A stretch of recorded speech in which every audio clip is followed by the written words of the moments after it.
Hi ಸ್ನೇಹಿತರೆ, ತಮ್ಮೆಲ್ಲರಿಗೂ ಕೂಡ ಮತ್ತೊಮ್ಮೆ ಅದ್ಭುತವಾಗಿರ್ತಕ್ಕಂಥ ಸಾಧನೆ ಅಕಾಡೆಮಿಯಿಂದ ನಾನು ನಿಮ್ಮ ರಮೇಶ್ ಸರ್ ನಿಮಗೋಸ್ಕರ ಸಾಮಾನ್ಯ ಜ್ಞಾನ 2025ನ ಅದ್ದೂರಿಯಾಗಿರ್ತಕ್ಕಂಥ ಒಂದು ಸಂಭ್ರಮಾಚರಣೆ ನಡೀತಾ ಇದೆ. ಸಾಮಾನ್ಯ ಜ್ಞಾನದ ಅದ್ಭುತವಾದ ಪ್ರಶ್ನೋತ್ತರ ಸರಣಿ ತಾವೆಲ್ಲ ಎಂಜಾಯ್ ಮಾಡ್ತಾ ಇದ್ದೀರಿ. ಕಳೆದ 4 ವಿಡಿಯೋಗಳಲ್ಲಿ ನೀವು ತೋರಿಸಿರುವಂತಹ ಒಂದು ಪ್ರೋತ್ಸಾಹ ಅದ್ಭುತವಾಗಿದೆ.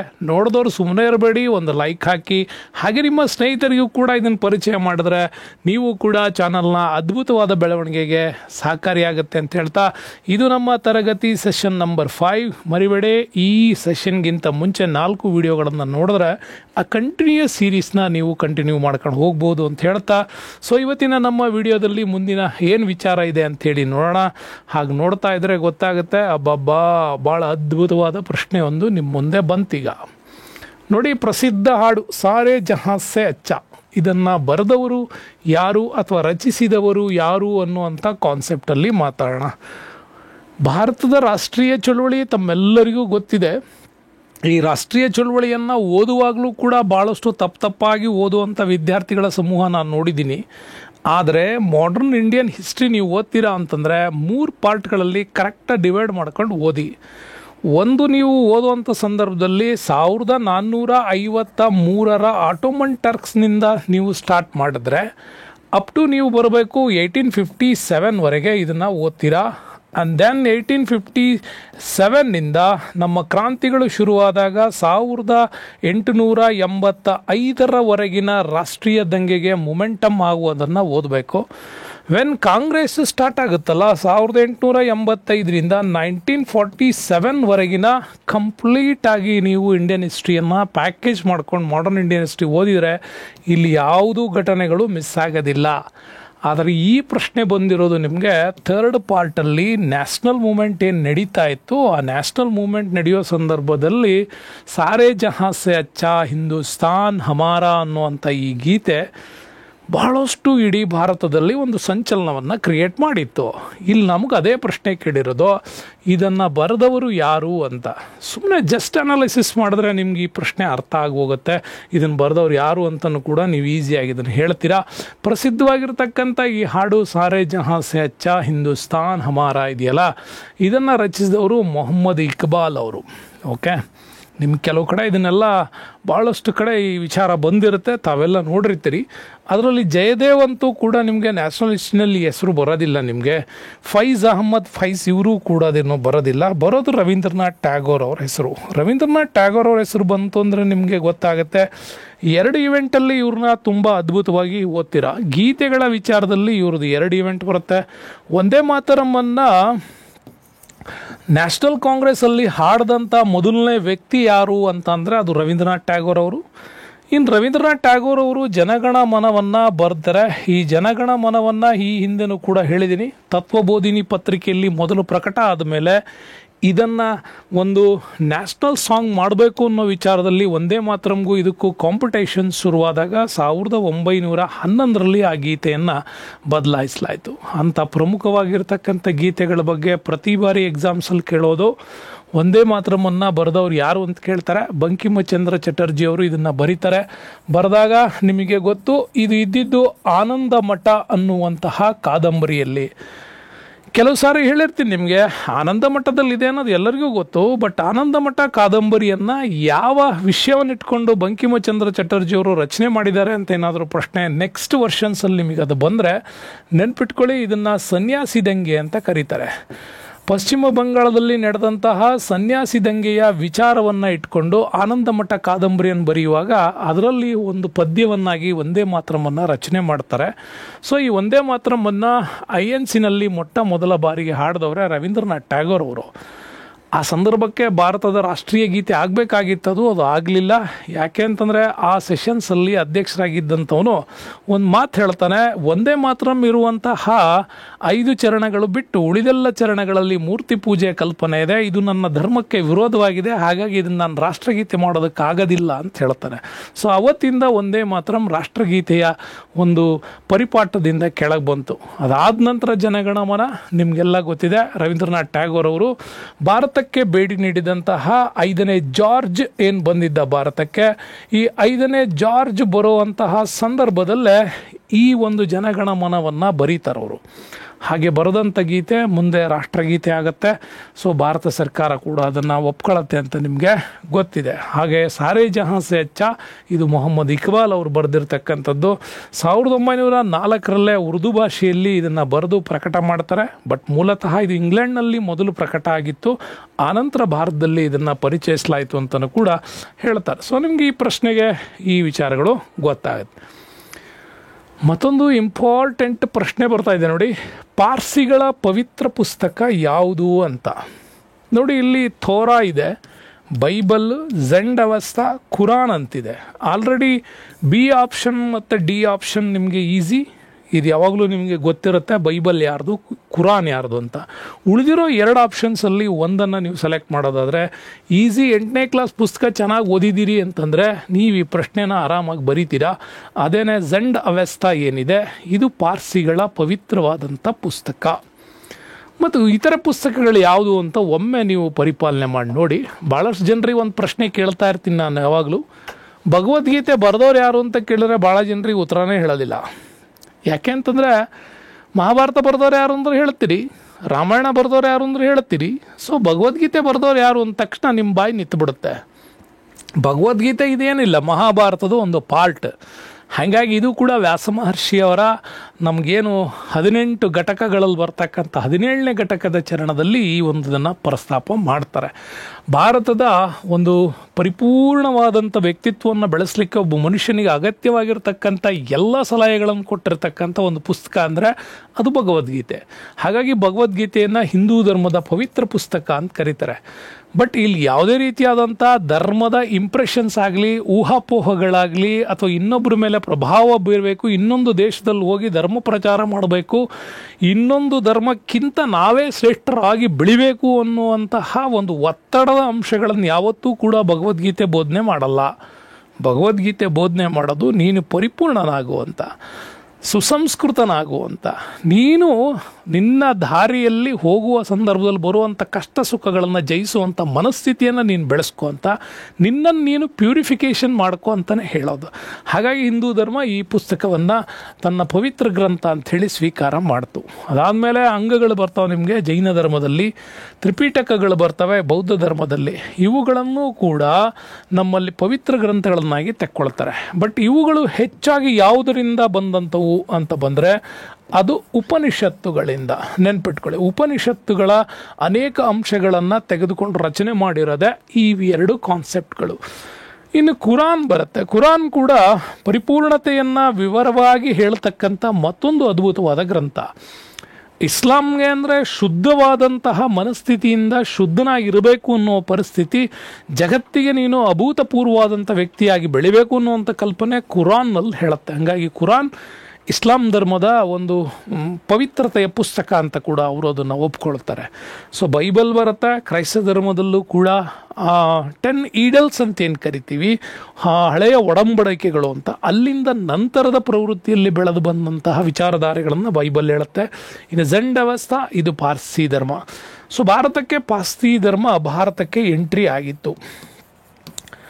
ಸೊ ಇದು ಭಾರತದಲ್ಲಿ ರಜಪೂತರ ಅವಧಿಯ ಕಾಲಕ್ಕೆ ಭಾರತದಲ್ಲಿ ತುಂಬ ಪ್ರಖ್ಯಾತವಾಗಿ ಬಂದಂಥದ್ದೇ ಈ ಪಾರ್ಸಿ ಧರ್ಮ. ಅಲ್ಲಿಯವರೆಗೂ ಕೂಡ ಭಾರತದಲ್ಲಿ ಈ ಧರ್ಮ ಇಲ್ಲ. ಬಟ್ ಪಾರ್ಸಿ ಧರ್ಮದ ವ್ಯಕ್ತಿಗಳು, ಪಾರ್ಸಿ ಧರ್ಮ ಭಾರತಕ್ಕೆ ಕೊಟ್ಟಿರ್ತಕ್ಕಂಥ ಕೊಡುಗೆಗಳು ತುಂಬಾ ಇದ್ದಾವೆ. ಅದು ನಿಮಗೆ ಚೆನ್ನಾಗಿ ಗೊತ್ತಿರಲಿ. ಸೊ ನೆಕ್ಸ್ಟ್ ಕ್ವಶನ್ಸ್ಗೆ ಬಂದರೆ ಬಹಳ ಮತ್ತೊಂದು ಇಂಪಾರ್ಟೆಂಟ್ ಕ್ವಶನ್ಸ್ ಬಂತು ನೋಡಿ. ಈ ಕೆಳಗಿನ ಯಾವ ಕವಿಯನ್ನು ಗುರುದೇವ ಎಂದು ಕರೆಯುತ್ತಾರೆ? ಆಲ್ರೆಡಿ ನಿಮಗೆ ಈ ಫೋಟೋ ಹಾಕಿದ ತಕ್ಷಣ ಗೊತ್ತಾಗ್ಬಿಡುತ್ತೆ ಈ ಕೆಳಗಿನ ಯಾವ ವ್ಯಕ್ತಿಯನ್ನು ಗುರುದೇವ ಅಂತ ಹೇಳಿ ಕರೀತಾರೆ ಅಂತ. ಆ ಚಿತ್ರ ನೋಡಿದ ತಕ್ಷಣ ನೀವು ಮ್ಯಾಚ್ ಮಾಡ್ಬೋದು. ಬಟ್ ಎಕ್ಸಾಮಲ್ಲೇನು ಚಿತ್ರ ಕೊಟ್ಟಿರಲಿಲ್ಲ, ಹೀಗೆ ಇತ್ತು. ಕುವೆಂಪು ಅವರು ಇದ್ದಾರೆ, ದ ರಾ ಬೇಂದ್ರೆ, ಸುಬ್ರಹ್ಮಣ್ಯ ಭಾರತಿ, ರವೀಂದ್ರನಾಥ್ ಟ್ಯಾಗೋರ್ ಅವರು ಇದ್ದಾರೆ. ಗುರುದೇವ ಅಂತ ಕರೆಸ್ಕೊಳ್ಳೋದು ರವೀಂದ್ರನಾಥ್ ಟ್ಯಾಗೋರ್ ಅವರು. ಹಾಗೆ ವೆರಿ ಇಂಪಾರ್ಟೆಂಟ್ ಇದು, ರವೀಂದ್ರನಾಥ್ ಟ್ಯಾಗೋರ್ ಅವ್ರನ್ನ ಹಾಗೆ ಕರೀತಾರೆ.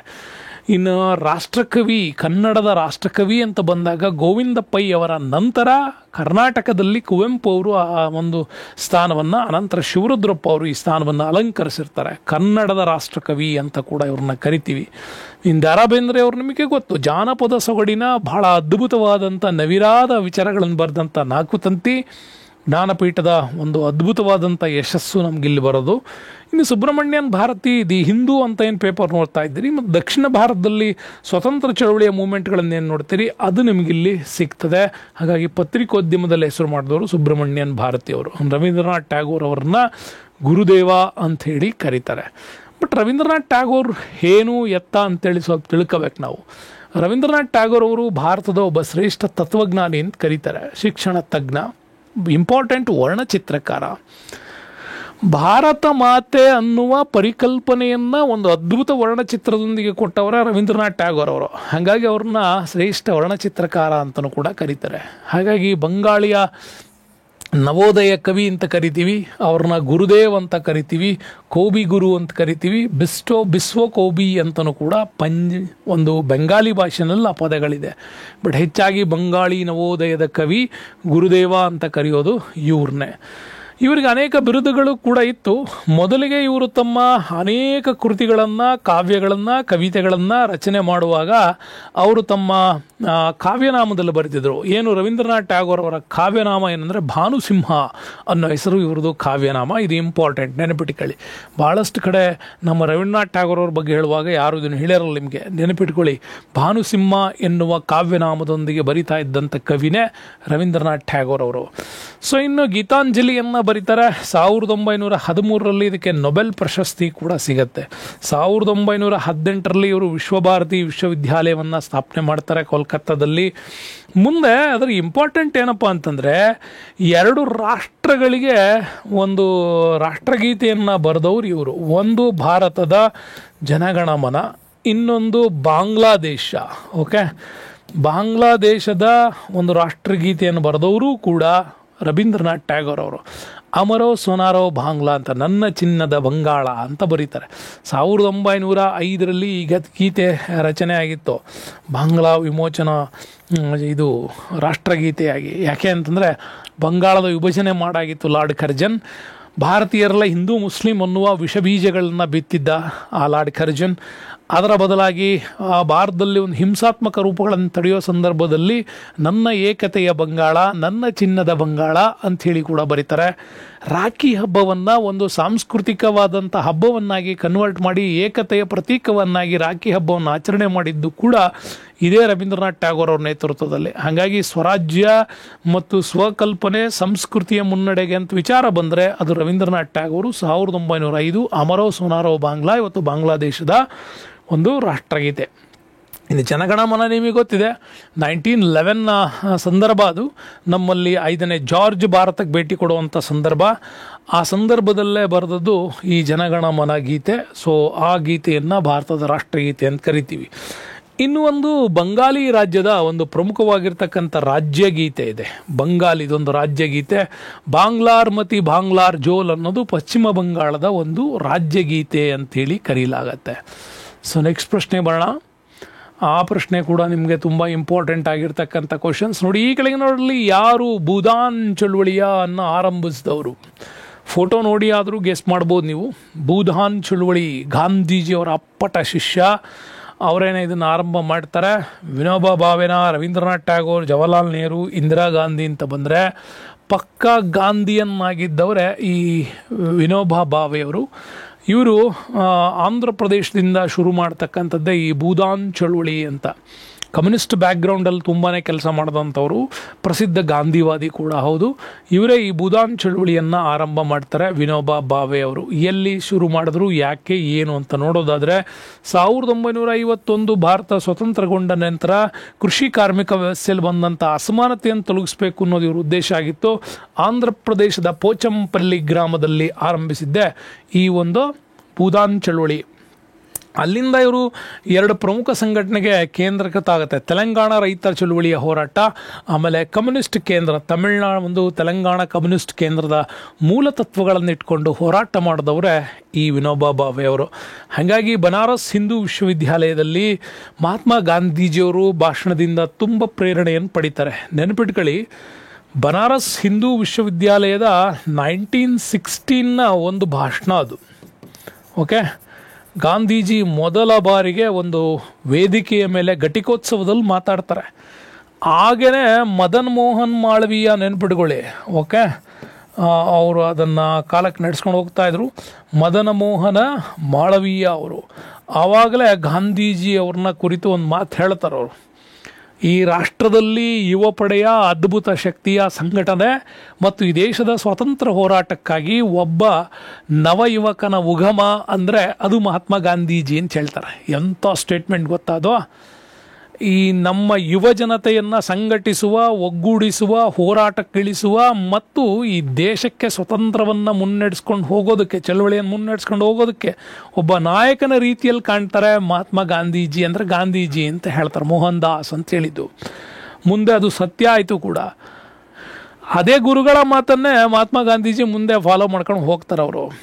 ಹಾಗಾಗಿ ಬಹಳ ಇಂಪಾರ್ಟೆಂಟು. ಪುಣೆ ಪ್ಯಾಕ್ಟ್ ಬಂದಾಗ ಗಾಂಧೀಜಿ ಮತ್ತು ಆ ಕಡೆ ಅಂಬೇಡ್ಕರ್ ಅವ್ರನ್ನ ಒಟ್ಟುಗೂಡಿಸಿದ್ದೆ ಈ ಮದನ್ ಮೋಹನ್ ಮಾಳ್ವೀಯ ಅವರು. ಹಾಗಾಗಿ ಭಾರತ ಸ್ವತಂತ್ರನ ನಂತರದಲ್ಲೂ ಭಾಳಷ್ಟು ಕೆಲಸಗಳಾಗಿತ್ತು. ಬನಾರಸ್ ಹಿಂದೂ ವಿಶ್ವವಿದ್ಯಾಲಯ.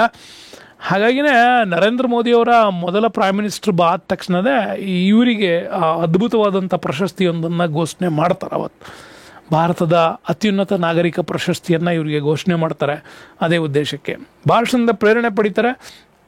1983ರಲ್ಲೂ ಕೂಡ ವಿನೋಬಾ ಭಾವೆ ಅವರಿಗೆ ಭಾರತ ರತ್ನ ಪ್ರಶಸ್ತಿಯನ್ನು ಕೊಟ್ಟು ಗೌರವಿಸಲಾಗಿದೆ. ಇನ್ನು 1940ರಲ್ಲಿ ಗಾಂಧೀಜಿಯವರ ಜೊತೆ ಮೊದಲ ಅಹಿಂಸಾತ್ಮಕ ಚಳುವಳಿಯಲ್ಲಿ ಅವರು ಭಾಗವಹಿಸಿದ್ರು. ಆ ಅಹಿಂಸಾತ್ಮಕ ಚಳುವಳಿ ಕೂಡ ತುಂಬಾ ಪ್ರಮುಖವಾದಂಥ ವಿಚಾರ. ಅವತ್ತನೇ ಗಾಂಧೀಜಿಯವ್ರ ಬಗ್ಗೆ ತುಂಬಾ ಅಭಿಮಾನ ಇತ್ತವರಿಗೆ. Next important 1958 Magsaysay awards. Asia ಖಂಡದಲ್ಲಿ ಹೋರಾಟಗಾರರಿಗೆ, ಸಾಮಾಜಿಕ ಪರಿವರ್ತನೆಗಳಿಗೆ ಕೆಲಸ ಮಾಡಿದಂಥವ್ರಿಗೆ ಕೊಡುವಂಥ ಮ್ಯಾಗಸೆ ಅವಾರ್ಡ್ ಕೂಡ ಇವರಿಗೆ ಬಂದಿತ್ತು. ನೆಕ್ಸ್ಟ್ ಒಂದು ಇಂಪಾರ್ಟೆಂಟ್ ಕ್ವಶನ್ಸ್ ನೋಡಿ, ಪರಿಸರ ಚಳುವಳಿಗೆ ಸಂಬಂಧಪಟ್ಟದ್ದು. ಈ ಕೆಳಗಿನ ಯಾವುದರೊಂದಿಗೆ ಸುಂದರ್ಲಾಲ್ ಬಹುಗುಣ ಅವರು ಗುರುತಿಸಿಕೊಂಡಿದ್ದಾರೆ ಅಂತಿದೆ. ಯಾವುದರೊಂದಿಗೆ? ಭೂದಾನ್ ಚಳುವಳಿ ಅಂತೂ ಅಲ್ಲ, ಈಗ ಹೇಳಿದೆ. ಗೋಕಾಕ್ ಚಳುವಳಿ ಅಂದರೆ ಡಾಕ್ಟರ್ ರಾಜ್ಕುಮಾರ್ ಹೆಸರು ನೆನಪಾಗುತ್ತೆ. ಚಿಪ್ಕೋ ಮತ್ತು ಸಂಪೂರ್ಣ ಕ್ರಾಂತಿ ಅಂತಿದೆ. ಸೊ ಇವೆರಡರಲ್ಲಿ ಒಂದನ್ನು ನೀವು ಸೆಲೆಕ್ಟ್ ಮಾಡಿದ್ರೆ ನಿಮ್ಮ ಆನ್ಸರ್ ಕ್ರಿಯೇಟ್ ಆಗುತ್ತೆ. ಹೌದಾ? ಯಾಕೆಂದರೆ ಸುಂದರ್ಲಾಲ್ ಬಹುಗುಣ ಕರ್ನಾಟಕದವರಲ್ಲ, ಹಾಗಾಗಿ ಗೋಕಾಕ್ ಚಳುವಳಿ ಅವ್ರಿಗೆ ಸಂಬಂಧಪಡಲ್ಲ. ಭೂದಾನ್ ಚಳುವಳಿ ಅದರ ವಿನೋಬಾ ಭಾವೆ ಅವ್ರದ್ದು. ಇನ್ನು ಸುಂದರ್ಲಾಲ್ ಬಹುಗುಣ ಯಾವುದಕ್ಕೆ ಸಂಬಂಧಪಡ್ತಾರೆ ಅಂತ ನೀವು ನೋಡಿದ್ರೆ ವೆರಿ ಇಂಪಾರ್ಟೆಂಟು, ಚಿಪ್ಕೋ ಮೂಮೆಂಟಿಗೆ ಸಂಬಂಧಪಟ್ಟದ್ದೇ ಇವರು. ಚಿಪ್ಕೋ ಚಳುವಳಿಯ ಹೋರಾಟಗಾರರು ಅಂತಂದರೆ ಅದು ಸುಂದರ್ಲಾಲ್ ಬಹುಗುಣ ಅವರು. ಭಾರತದಲ್ಲಿ ನಡೆದಂಥ ಪರಿಸರ ಚಳುವಳಿಗಳು ಯಾವುದು ಅಂತ ಪ್ರಶ್ನೆ ಕೇಳಿದರೆ ಭಾಳ ಜನ ಅದನ್ನು ಸ್ವಲ್ಪ ಹಿಂದೆ ಮುಂದೆ ಮಾಡ್ತೀರಾ. ನೆನ್ಪಿಟ್ಕೊಳ್ಳಿ, ಭಾರತದಲ್ಲಿ ನಡೆದಂಥ ಪರಿಸರ ಚಳುವಳಿಗಳಲ್ಲಿ ಮೊಟ್ಟ ಮೊದಲ ಚಳುವಳಿ ಅಂದರೆ ಬಿಸ್ನೋಯಿ ಚಳುವಳಿ ಅಂತ ಕೂಡ ಕರಿತೀವಿ. ಇದು ಮೊಟ್ಟ ಮೊದಲ ಬಾರಿಗೆ ರಾಜಸ್ಥಾನದಲ್ಲಿ ನಡೆಯುತ್ತೆ. ಓಕೆ, ಬಿಸ್ನೋಯಿ ಚಳುವಳಿ. ಅದಾದಮೇಲೆ ನಡೆದದ್ದು ಚಿಪ್ಕೋ ಚಳುವಳಿ. ಕಾಲಾನುಕ್ರಮದಲ್ಲಿ ಬಂದರೆ ಹೀಗೆ ಬರೋದು ಅದು ಚಿಪ್ಕೋ ಚಳುವಳಿ. ಆಮೇಲೆ ಕೇರಳದಲ್ಲಿ ನಡೆದಂತಹ ಮೌನ ಕಣಿವೆ ಹೋರಾಟ ಅಂತ ಕರಿತೀವಿ, ಅಥವಾ ಸೈಲೆಂಟ್ ವ್ಯಾಲಿ ಮೂಮೆಂಟ್ ಅಂತ ಕರಿತೀವಿ. ಜಂಗಲ್ ಬಚಾವೋ ಆಂದೋಲನ್ ಇದೆ, ಅಪಿಕೋ ಚಳುವಳಿ, ಆಮೇಲೆ ನರ್ಮದಾ ಬಚಾವೋ ಆಂದೋಲನ್. ಓಕೆ, ಇವೆಲ್ಲ ಕೂಡ ನಡೆದಂಥ ಭಾರತದ ಅತ್ಯಂತ ಪ್ರಮುಖವಾದಂಥ ಪರಿಸರ ಚಳುವಳಿಗಳು. ಫಸ್ಟ್ ನಾವು ನೋಡಿದಾರೆ ಬಿಸ್ನೋಯಿ ಚಳುವಳಿ. ನೆನ್ಪಿಟ್ಕೊಳ್ಳಿ, ವೆರಿ ಇಂಪಾರ್ಟೆಂಟು. ಭಾರತದಲ್ಲಿ ನಡೆದ ಮೊಟ್ಟ ಮೊದಲ ಪರಿಸರ ಚಳುವಳಿ ಯಾವುದು ಅಂತ ಪ್ರಶ್ನೆ ಕೇಳಿದ್ರೆ ಅದು ಬಿಸ್ನೋಯಿ ಚಳುವಳಿ ಬಗ್ಗೆ ಮಾತಾಡಬೇಕು ನೀವು. 1700 ದಶಕದಲ್ಲಿ ನಡೀತದೆ ಇದು. ಕೆಜರ್ಲಿ ಅನ್ನುವಂಥ ಮಾರ್ವಾರ ಪ್ರಾಂತ್ಯದ ರಾಜಸ್ಥಾನದಲ್ಲಿ ಈ ಚಳುವಳಿ ನಡೀತೋ.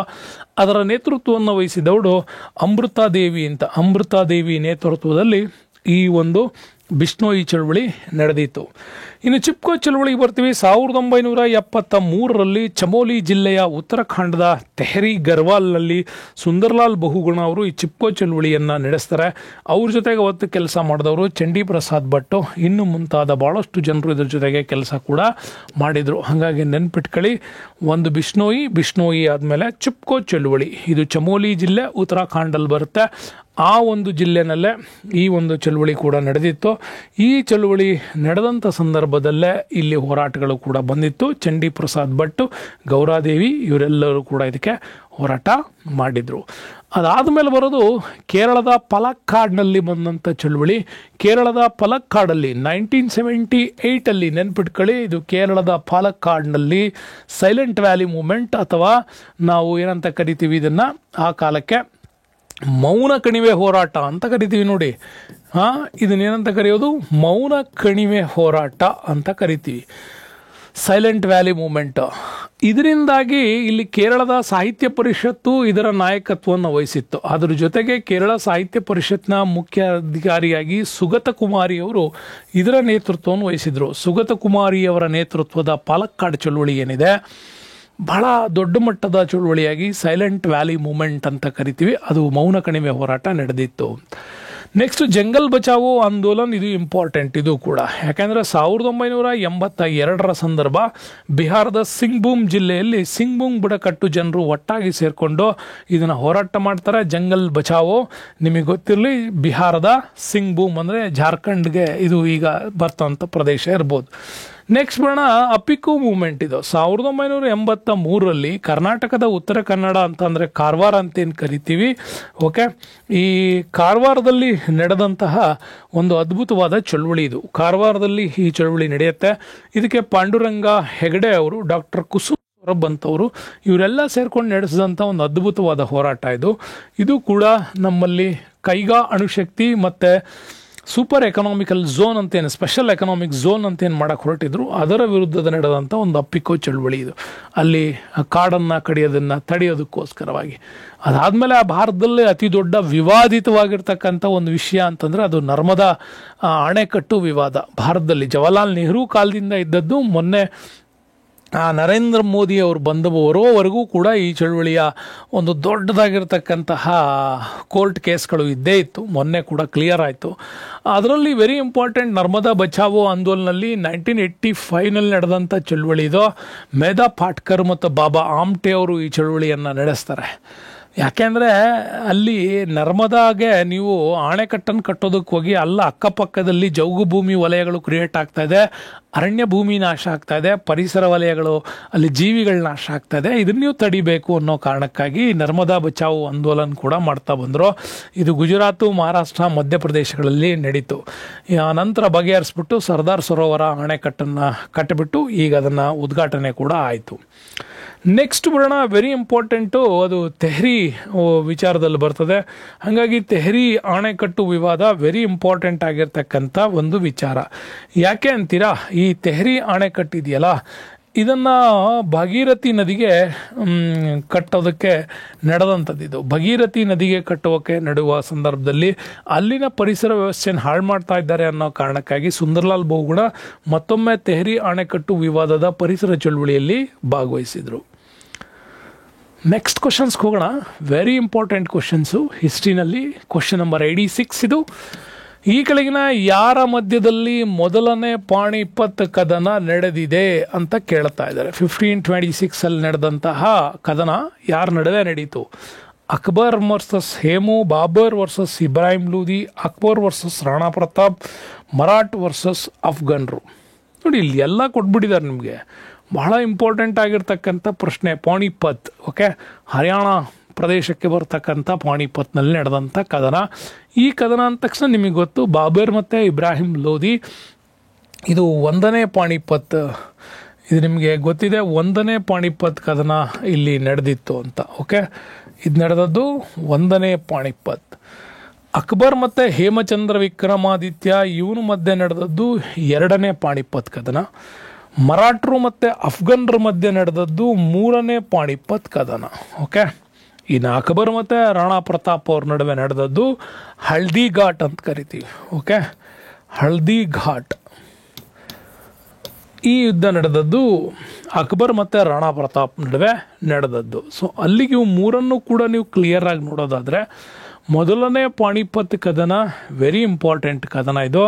ಸೊ ಈ ಕದನದಲ್ಲಿ ನಮಗೆ ಮುಖ್ಯ ವಿಚಾರವಾಗಿ ಸಿಗ್ತಕ್ಕಂಥದ್ದು ಮೊಘಲ್ ವಂಶದ ಸ್ಥಾಪನೆ. ಓಕೆ, ಇಲ್ಲೇನಾಗಿತ್ತು? ಮೊಘಲ್ ಸಾಮ್ರಾಜ್ಯದ ಸ್ಥಾಪನೆ ಆಗಿತ್ತು. ದೆಹಲಿಯ ಕೊನೆಯ ರಾಜವಂಶ ಇಬ್ರಾಹಿಂ ಲೋದಿ. ಯಾಕೆಂತಂದರೆ ಬಹಲೋಲ್ ಲೋದಿ ಸಾಮ್ರಾಜ್ಯದ ಸ್ಥಾಪನೆ ಮಾಡಿದ್ದ. ಅದಾದ ನಂತರ ಸಿಕಂದರ್ ಲೋದಿ ಆಗ್ರಾ ನಗರದ ನಿರ್ಮಾಣಕಾರ ಅಂತ ಕರಿತೀವಿ. ಆಗ್ರಾ ನಗರದ ನಿರ್ಮಾಣಕಾರ ಅಂದರೆ ಸಿಕಂದರ್ ಲೋದಿ. ಈ ಆಗ್ರಾ ನಗರ ಕಟ್ಟೋದಕ್ಕೆ ಅವ್ನು ಏನೇನು ಮಾಡ್ದ ಕೆಲಸ ಅಂದರೆ ಮಥುರಾ ದೇವಾಲಯದ ಲೂಟಿ. ಓಕೆ, ಮಥುರಾ ದೇವಾಲಯದಲ್ಲಿ ಸಿಕ್ಕ ಅಪಾರ ಸಂಪತ್ತಿನಿಂದಲೇ ಕಟ್ಟಿದ್ದು ಈ ಆಗ್ರಾ ನಗರ. ಸಿಕಂದರ್ ಲೋದಿ ಪ್ರಸಿದ್ಧ ದೊರೆ ಅಂತ ಕರಿತೀವಿ. ಅಷ್ಟೊಂದು ಐಶ್ವರ್ಯ ಎಲ್ಲಿಂದ ಬಂತು ಅಂದರೆ ಮಥುರಾ ದೇವಾಲಯದ ಲೂಟಿ. ಅದಾದ ನಂತರ ನಮಗೆ ಇಬ್ರಾಹಿಂ ಲೋಧಿ ಬರ್ತಾನೆ. ಬಹಳ ಅದ್ಭುತವಾಗಿರ್ತಕ್ಕಂಥ ಆಡಳಿತವನ್ನು ಸೆಟ್ ಮಾಡಬೇಕು ಅಂತ ಹೋದಾಗ ಇವನ ಸಹೋದರ ಮೊಹಮ್ಮದ್ ಲೋಧಿ ಅಂತವರು ಈ ಬಾಬರ್ನನ್ನು ಭಾರತಕ್ಕೆ ಬರುವಂತೆ ಮಾಡ್ತಾರೆ. ಪಾಣಿಪತ್ತಲ್ಲಿ ಯುದ್ಧ ನಡೀತು. ಬಾಬರ್ ಭಾರತದಲ್ಲಿ ಫಿಕ್ಸ್ ಆಗ್ಬಿಟ್ಟ 1526ರಿಂದ 30ರವರೆಗೆ. ನೆನಪಿರಲಿ, ಸಾಧನಾ ಅಕಾಡೆಮಿಯಲ್ಲಿ minimum 7 hours complete Mughal history ಅಂತೇಳಿ ಒಂದು ವಿಡಿಯೋ ಮಾಡಿದ್ದೀನಿ, ದಯವಿಟ್ಟು ನೋಡಿ. ನಿಮಗೆ UPSC ರೇಂಜಲ್ಲಿ ಒಂದು ವಿಡಿಯೋ ಮಾಡಿದ್ದೀನಿ, ಅದು ಕೂಡ ನಿಮಗೆ ಹೆಲ್ಪ್ ಆಗುತ್ತೆ. ಇನ್ನು ಎರಡನೇ ಪಾಣಿಪತ್ ಕದನಕ್ಕೆ ಬಂತಂದರೆ 1556ರಲ್ಲಿ ಎರಡನೇ ಪಾಣಿಪತ್ ಕದನ ನಡೀತು. ಅಕ್ಬರ್ ಮತ್ತು ಹೇಮಚಂದ್ರ ವಿಕ್ರಮಾದಿತ್ಯ, ಪ್ರತಿ ಬಾರಿ ನಮಗೆ ಬರೀ ಹೇಮು ಹೇಮು ಹೇಮು ಅಂತ ಕೊಡ್ತಾರೆ. ಅವನ ಪೂರ್ಣ ಹೆಸರೇ ಹೇಮಚಂದ್ರ ವಿಕ್ರಮಾದಿತ್ಯ ಅಂತ ಕರಿತೀವಿ.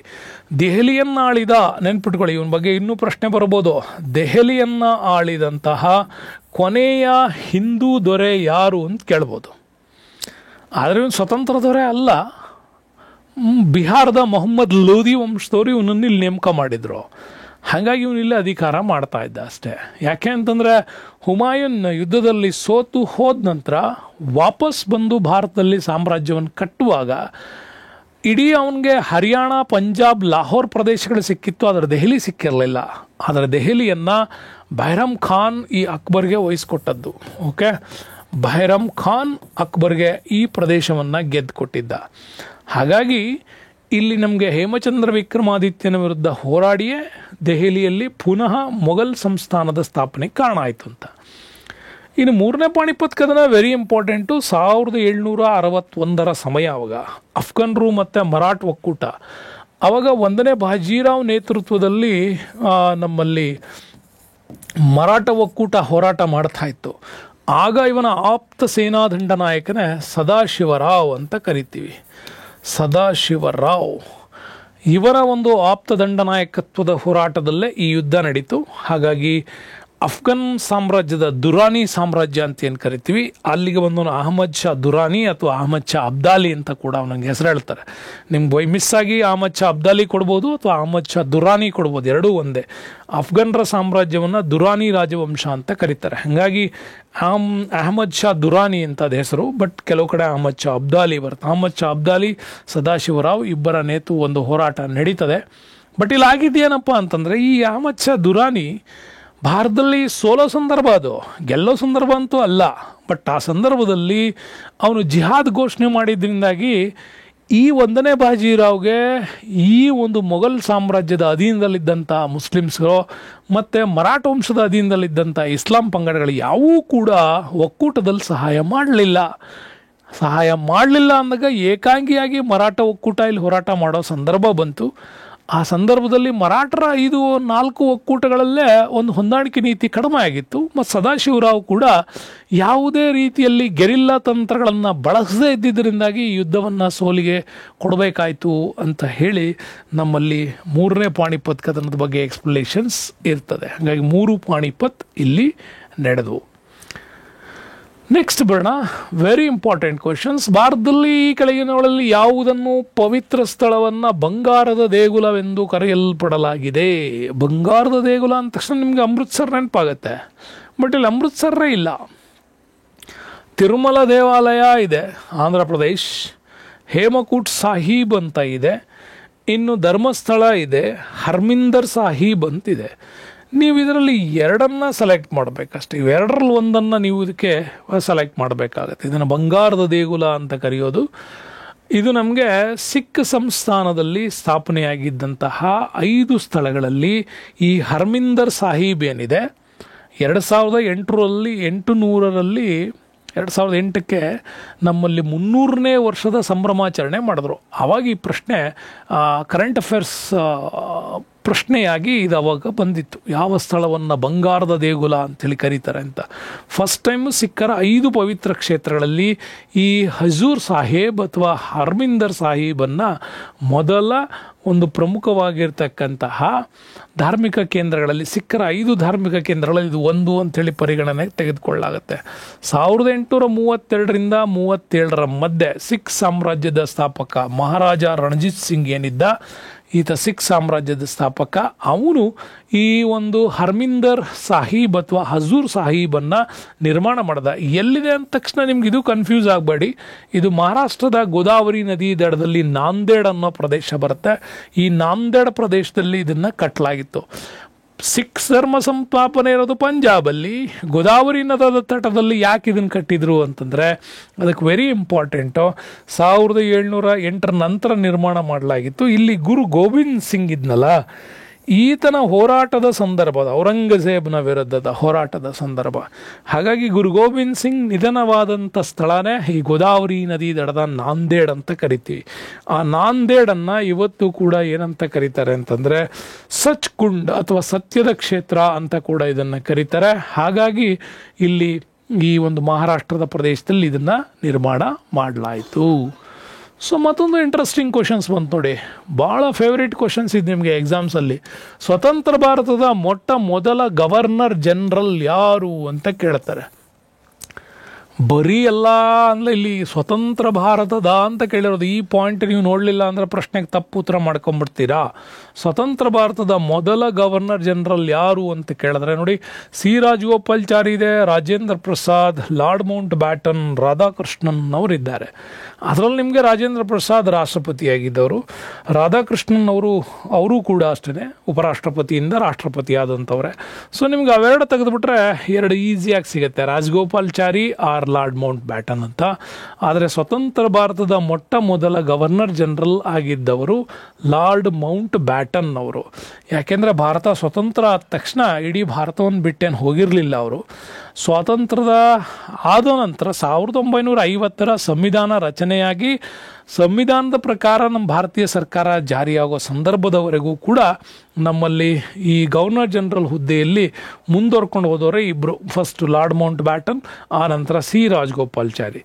ಇವೆರಡರ ಬಗ್ಗೆ ನಿಮಗೆ ನಾನು ಹೇಳಬೇಕು ಅಂದರೆ ಸ್ವಲ್ಪ ಕ್ಲಾರಿಟಿ ಚೆನ್ನಾಗಿ ನೆನ್ಪಿಟ್ಕೋಬೇಕು. ಇದರಲ್ಲಿ ನಿಮಗೆ ಬಹಳ ಇಂಪಾರ್ಟೆಂಟಾಗಿ ಹೆಂಗೆ ಕ್ಲಾರಿಟಿ ನೆನ್ಪಿಟ್ಕೋತೀರಿ ಅಂತಂದರೆ, ವಾರ್ನ್ ಹೆಸ್ಟಿಂಗ್ಸ್ ಬರ್ತದೆ ಅಲ್ಲ, ಇವನನ್ನು ಬಂಗಾಳದ ಮೊದಲ ಗವರ್ನರ್ ಅಂತ ಕರಿತೀವಿ. 1773 ಜಾರಿಗೆ ಬಂದಂಥ ರೆಗ್ಯುಲೇಟಿಂಗ್ ಕಾಯ್ದೆಯ ಪ್ರಕಾರ ನೆನಪಿಟ್ಕೊಳ್ಳಿ. ಈ ರೆಗ್ಯುಲೇಟಿಂಗ್ ಕಾಯ್ದೆಯ ಪ್ರಕಾರ ಭಾರತದಲ್ಲಿ ಗವರ್ನರ್ ಹುದ್ದೆಯನ್ನು ಕ್ರಿಯೇಟ್ ಮಾಡಲಾಯಿತು. ಹಾಗಾಗಿ ಬಂಗಾಳದ ಮೊದಲ ಗವರ್ನರ್ ಯಾರು ಅಂತ ಬಂದರೆ ಅದು ವಾರ್ನ್ ಹೆಸ್ಟಿಂಗ್ಸ್ ಅವರ ಹೆಸರು ನಾವು ಹೇಳಬೇಕು. ಬಟ್ ವಾರ್ನ್ ಹೆಸ್ಟಿಂಗ್ಸ್ ಭಾರತದ ಗವರ್ನರ್ ಜನರಲ್ ಆಗಿಲ್ಲ. ಹಾಗಾದರೆ ವಿಲಿಯಂ ಬೆಂಟಿಕನ್ನು ಬ್ರಿಟಿಷ್ ಭಾರತದ ಮೊದಲ ಗವರ್ನರ್ ಜನರಲ್ ಅಂತ ಕರಿತೀವಿ. ಯಾಕೆ ಅಂತ ಕರೆಯೋದು, 1833 ಜಾರಿಗೆ ಬಂದಂತಹ ಚಾರ್ಟರ್ ಕಾಯ್ದೆ ಅಂತ ಕರಿತೀವಿ. 1833 ಚಾರ್ಟರ್ ಕಾಯ್ದೆಯಲ್ಲಿ ಹೇಳಲಾಯಿತು ಒಂದು ಸ್ಟೆಂಟೆನ್ಸ್ ಏನಂತ, ಬಂಗಾಳದ ಭಾರತದ ಗವರ್ನರ್ ಜನರಲ್ ಎಂದು ಪುರಸ್ಕರಿಸುವುದು ಬಂಗಾಳದ ಅಧೀನಕ್ಕೆ ಮುಂಬೈ ಅಥವಾ ಏನು ಬಾಂಬೆ ಅಂತ ಕರಿತೀವಿ ಅದು ಮತ್ತು ಮದ್ರಾಸ್ ಪ್ರಾಂತ್ಯವನ್ನು ಅಧೀನಗೊಳಿಸಲಾಗುವುದು ಅಂತ ಹೇಳಿದ್ರು. ಸೊ ಅಲ್ಲಿಗೆ ವಿಲಿಯಂ ಬೆಂಟಿಂಕ್ ಬ್ರಿಟಿಷ್ ಭಾರತದ ಮೊದಲ ಗವರ್ನರ್ ಜನರಲ್ ಆದರು, ಬಟ್ ಸ್ವತಂತ್ರ ಅಲ್ಲ. ಓಕೆ, ನೆಕ್ಸ್ಟ್ ಬರ್ತೀವಿ ಲಾರ್ಡ್ ಕ್ಯಾನಿಂಗ್ ವಿಚಾರ. ಈ ಕ್ಯಾನಿಂಗ್ನನ್ನು ಬ್ರಿಟಿಷ್ ಭಾರತದ ಕೊನೆಯ ಗವರ್ನರ್ ಜನರಲ್ ಅಂತ ಕೂಡ ಕರೀತಾರೆ. ಯಾಕೆ, 1858 the queen Victoria Magna Carta ಅಂತ ಏನು ಕರಿತೀವಿ, ಭಾರತ ಸರ್ಕಾರದ ಶಾಸನ, ಆ 1858 ಶಾಸನದ ಪ್ರಕಾರ ಭಾರತದಲ್ಲಿ ಈಸ್ಟ್ ಇಂಡಿಯಾ ಕಂಪನಿ ಆಡಳಿತವನ್ನು ಇನ್ಮೇಲೆ ಕೊನೆಗೊಳಿಸ್ತೀವಿ, ಬ್ರಿಟನ್ ನೇರ ಆಡಳಿತವನ್ನು ಜಾರಿಗೆ ತರ್ತೀವಿ ಅಂಥೇಳಿ ಈ ಕಾಯ್ದೆಯಲ್ಲಿ ಹೇಳಲಾಯಿತು. ಆವಾಗ ಬ್ರಿಟಿಷ್ ಆಡಳಿತದ ಈಸ್ಟ್ ಇಂಡಿಯಾ ಕಂಪನಿಯ ಗವರ್ನರ್ ಜನರಲ್ ಹುದ್ದೆಯನ್ನು ಕ್ಯಾನ್ಸಲ್ ಮಾಡಿ ಈ ಹುದ್ದೆಯ ಪದನಾಮವನ್ನು ಚೇಂಜ್ ಮಾಡಿದರು. ಏನಂತ, ವೈಸ್ ರಾಯ್ ಅಂತ ಚೇಂಜ್ ಮಾಡಿದ್ರು. ಹಾಗೆ ವೈಸ್ ರಾಯ್ ಅಂತ ಚೇಂಜ್ ಮಾಡಿದಾಗಲೂ ಕೂಡ ಇಲ್ಲಿ ಲಾರ್ಡ್ ಕ್ಯಾನಿಂಗೇ ಇದ್ದ. ಹಾಗಾಗಿ ಲಾರ್ಡ್ ಕ್ಯಾನಿಂಗನ್ನು ಬ್ರಿಟಿಷ್ ಭಾರತದ ಕೊನೆಯ ಗವರ್ನರ್ ಜನರಲ್ ಅಂದರೂ ಅವನೇನೆ, ಹಾಗೆ ಬ್ರಿಟಿಷ್ ಭಾರತದ ಮೊದಲ ವೈಸ್ ರಾಯ್ ಅಂದರೂ ಕೂಡ ಅವನೇನೆ. ನೆಕ್ಸ್ಟು ಮೌಂಟ್ ಬ್ಯಾಟನ್ಗೆ ಬರುತ್ತಲ್ವಾ, ಬ್ರಿಟಿಷ್ ಭಾರತದಲ್ಲಿ ಕೊನೆಯ ವೈಸ್ರಾಯ್ ಹಾಗೂ ಸ್ವತಂತ್ರ ಭಾರತದ ಮೊದಲ ವೈಸ್ರಾಯ್ ಅಂತ ಎರಡು ಹೆಸರು ಇವನಿಗೆ, ಲಾರ್ಡ್ ಮೌಂಟ್ ಬ್ಯಾಟನ್. ಸೊ ಹಂಗಾಗಿ ನೆನ್ಪಿಟ್ಕೊಳ್ಳಿ, ಲಾರ್ಡ್ ಮೌಂಟ್ ಬ್ಯಾಟನ್ ಏನಿದ್ದಾನೆ ಈತನನ್ನು ಬ್ರಿಟಿಷ್ ಭಾರತದ ಕೊನೆಯ ವೈಸ್ರಾಯ್ ಅಂತ ಕರಿತೀವಿ, ಹಾಗೂ ಸ್ವತಂತ್ರ ಭಾರತದ ಮೊದಲ ಬ್ರಿಟಿಷ್ ವೈಸ್ರಾಯ್ ಅಂತ ಕೂಡ ಕರಿತೀವಿ ಇವರನ್ನು. ಇವನು ಭಾರತದ ನಂತರ ಭಾರತದಲ್ಲಿ ಬಿಟ್ಟು ಹೋದ ಮೇಲೆ 48 ಸಂದರ್ಭಕ್ಕೆ ಹೋಗ್ತಾನೆ.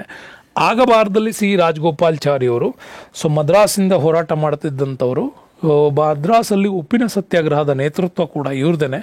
ಹಾಗಾಗಿ ಸಿ ರಾಜಗೋಪಾಲ್ಚಾರಿ ಅವರನ್ನ ಭಾರತದ ಮೊದಲ ಭಾರತೀಯ ವೈಸ್ರಾಯ್ ಅಂತೇಳಿ ಕೂಡ ಕರಿತೀವಿ. ಇದಿಷ್ಟು ನಮಗೆ ಗವರ್ನರ್, ವೈಸ್ರಾಯ್, ಇದಕ್ಕೆ ಸಂಬಂಧಪಟ್ಟಂಥ ಕಾಯ್ದೆ ಕಾನೂನು, ಇದನ್ನು ನೀವು ಕಂಪ್ಲೀಟಾಗಿ ತಿಳ್ಕೋಬೇಕು. ಗೊತ್ತಾಯ್ತಲ್ಲ?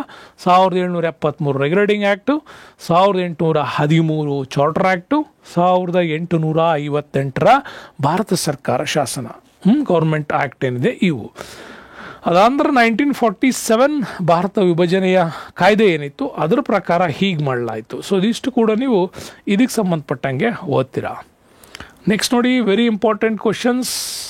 ಈ ಕೆಳಗಿನ ಯಾರನ್ನ ಗಡಿನಾಡ ಗಾಂಧಿ ಅಂತ ಕರೀತಾರೆ? ಗಡಿನಾಡ ಗಾಂಧಿ ಅಂದ ತಕ್ಷಣ ಫೋಟೋ ಹಾಕಿದ್ದೀನಿ, ನೆನಪಾಗತ್ತೆ ನಿಮಗೆ. So Maulana Abdul Kalam Azad, Sir Syed Ahmad Khan, Mohammad Ali Jinnah, Khan Abdul Ghaffar Khan. 4 ಹೆಸರುಗಳಿದಾವೆ ಇಲ್ಲಿ ನಿಮಗೆ.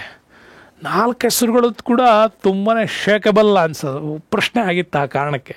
ಬಟ್ ಈಗ ನೀವು ರೈಟು ಬಹಳ ಈಸಿಯಾಗಿ ಈ ಪ್ರಶ್ನೆಗೆ ಉತ್ತರ ಬರೀತೀರಾ. ಈ ಕೆಳಗಿನ ಯಾರನ್ನ ಗಡಿನಾಡ ಗಾಂಧಿ ಅಂಥೇಳಿ ಕರೀತಾರೆ ಅಂದರೆ, ವಾಯುವ್ಯ ಪ್ರಾಂತ್ಯದಲ್ಲಿ, ಭಾರತದ ವಾಯುವ್ಯ ಪ್ರಾಂತ್ಯದಲ್ಲಿ ತಮ್ಮದೇ ಆಗಿರ್ತಕ್ಕಂಥ ಹೋರಾಟದೊಂದಿಗೆ, ಪ್ರಸಿದ್ಧ ಗಾಂಧಿ ತತ್ವಗಳ ಪ್ರಚಾರದೊಂದಿಗೆ ಹೋರಾಟ ಮಾಡಿದಂಥವ್ರು ಇವರು. ಸೊ ಹಾಗಾಗಿ ಇವ್ರನ್ನ ಗಡಿನಾಡ ಗಾಂಧಿ ಹೇಳ್ತೀನಿ ಅವ್ರ ಬಗ್ಗೆ. ಅದಕ್ಕಿಂತ ಮುಂಚೆ ನಿಮಗೆ ಮೌಲಾನಾ ಅಬ್ದುಲ್ ಕಲಾಂ ಆಜಾದ್ ಅವರು, ಇವ್ರು ನೆನ್ಪಿಟ್ಕೊಳ್ಳಿ. ಭಾರತದ INCಗೆ, ಓಕೆ, ರಾಷ್ಟ್ರೀಯ ಕಾಂಗ್ರೆಸ್ನ INCಗೆ ಅತ್ಯಂತ ಕಿರಿಯ ಮುಸ್ಲಿಂ ಅಧ್ಯಕ್ಷ ಯಾರು ಅಂತಂದರೆ ಅದು ಮೌಲಾನಾ ಅಬ್ದುಲ್ ಕಲಾಂ ಆಜಾದ್. ಅತ್ಯಂತ ಕಿರಿಯ ಮುಸ್ಲಿಂ ಅಧ್ಯಕ್ಷನಾಗಿದ್ದವರು ಇವರು. ಬಟ್ ಮುಸ್ಲಿಮ್ಸ್ ಅಧ್ಯಕ್ಷ ಯಾರು ಅಂದರೆ ಅದು ನಿಮಗೆ ಮದ್ರಾಸ್ 3ನೇ ಅಧಿವೇಶನ, INCಯ 3ನೇ ಅಧಿವೇಶನ ಮದ್ರಾಸ್ ಅಧಿವೇಶನ ಎಂದರೆ ಅಲ್ಲಿ ಮೊದಲ ಅಧ್ಯಕ್ಷರು ನಾವು ಸಿಗ್ತಾರೆ. ನೆಕ್ಸ್ಟು ಸರ್ ಸೈಯದ್ ಅಹಮದ್ ಖಾನ್ ಅಂತ ಕರೆದ್ರೆ ಇದು ಅಲಿಗಢ ಚಳುವಳಿ ಅಂತ ಕರಿತೀವಲ್ವಾ.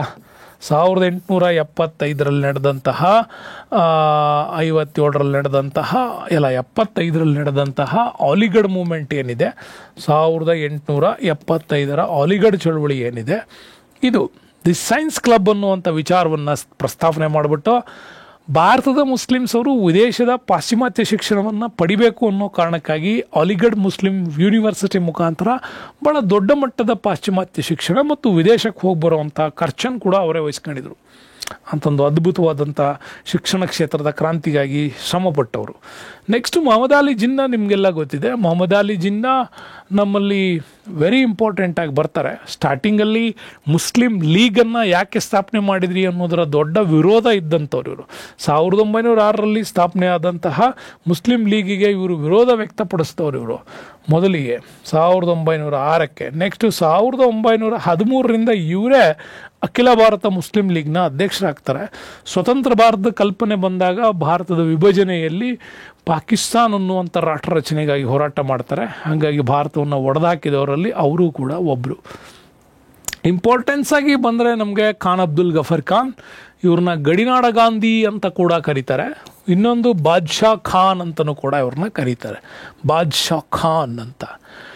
ಏನು ಇಂಪಾರ್ಟೆಂಟ್ ಅಂದರೆ 1929 ಭಾರತದಲ್ಲಿ ಅಂದರೆ ಅವತ್ತಿನ ಸಂಪೂರ್ಣ ಭಾರತದಲ್ಲಿ ಲಾಹೋರ್ ಸೆಷನ್ಸ್ ನಡೆದಿತ್ತು.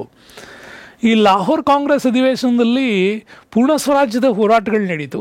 1930 ಜನವರಿ 26ಕ್ಕೆ ಭಾರತ ಸ್ವತಂತ್ರ ಅಂಥೇಳಿ ಆಚರಣೆ ಮಾಡಿದರು. ರಾವಿ ನದಿ ದಡತ್ತಿರದಲ್ಲಿ ತ್ರಿವರ್ಣ ಧ್ವಜವನ್ನು ಹಾರಿಸಿ ಫುಲ್ ಆಕ್ಟಿವ್ ಆಗಿ ಅವತ್ತು ವಾಯುವ್ಯ ಪ್ರಾಂತ್ಯದಲ್ಲಿ ಇದ್ದವರೇ ಈ ನಮ್ಮ ಖಾನ್ ಅಬ್ದುಲ್ ಗಫರ್ ಖಾನ್ ಅವರು. ಅವರ ಕಾಲದಲ್ಲಿ ಸ್ಥಾಪನೆಯಾದಂತೆ ಖುದಾಯಿ ಖಿದಮತ್ ಗಾರ್ ಅನ್ನುವಂತಂದ್ರೆ ರೆಡ್ ಶರ್ಟ್ ಆರ್ಮಿ ಅಂತ ಕರಿತೀವಿ. ಈ ಖುದಾಯಿ ಖಿದಮತ್ ಗಾರ್ ಇದು ಅಹಿಂಸಾತ್ಮಕ ರೂಪದ ಬ್ರಿಟಿಷರ ವಸಾಹತುಶಾಹಿ ನೀತಿಯನ್ನು ವಿರೋಧಿಸಿ ನಡೆದಂಥ ಚಳವಳಿ. ನಾಗರಿಕ ಅಸಹಕಾರ ಏನು ನಡೀತು ಗಾಂಧೀಜಿ ಅವ್ರದ್ದು, ಇದರ ನಂತರ ಆ ಒಂದು ಗಾಂಧೀಜಿಯವರ ಅಸಹಕಾರ ಚಳವಳಿಯ ನೇತೃತ್ವ ಇವರೇ ವಹಿಸ್ಕೊಡ್ತಾರೆ.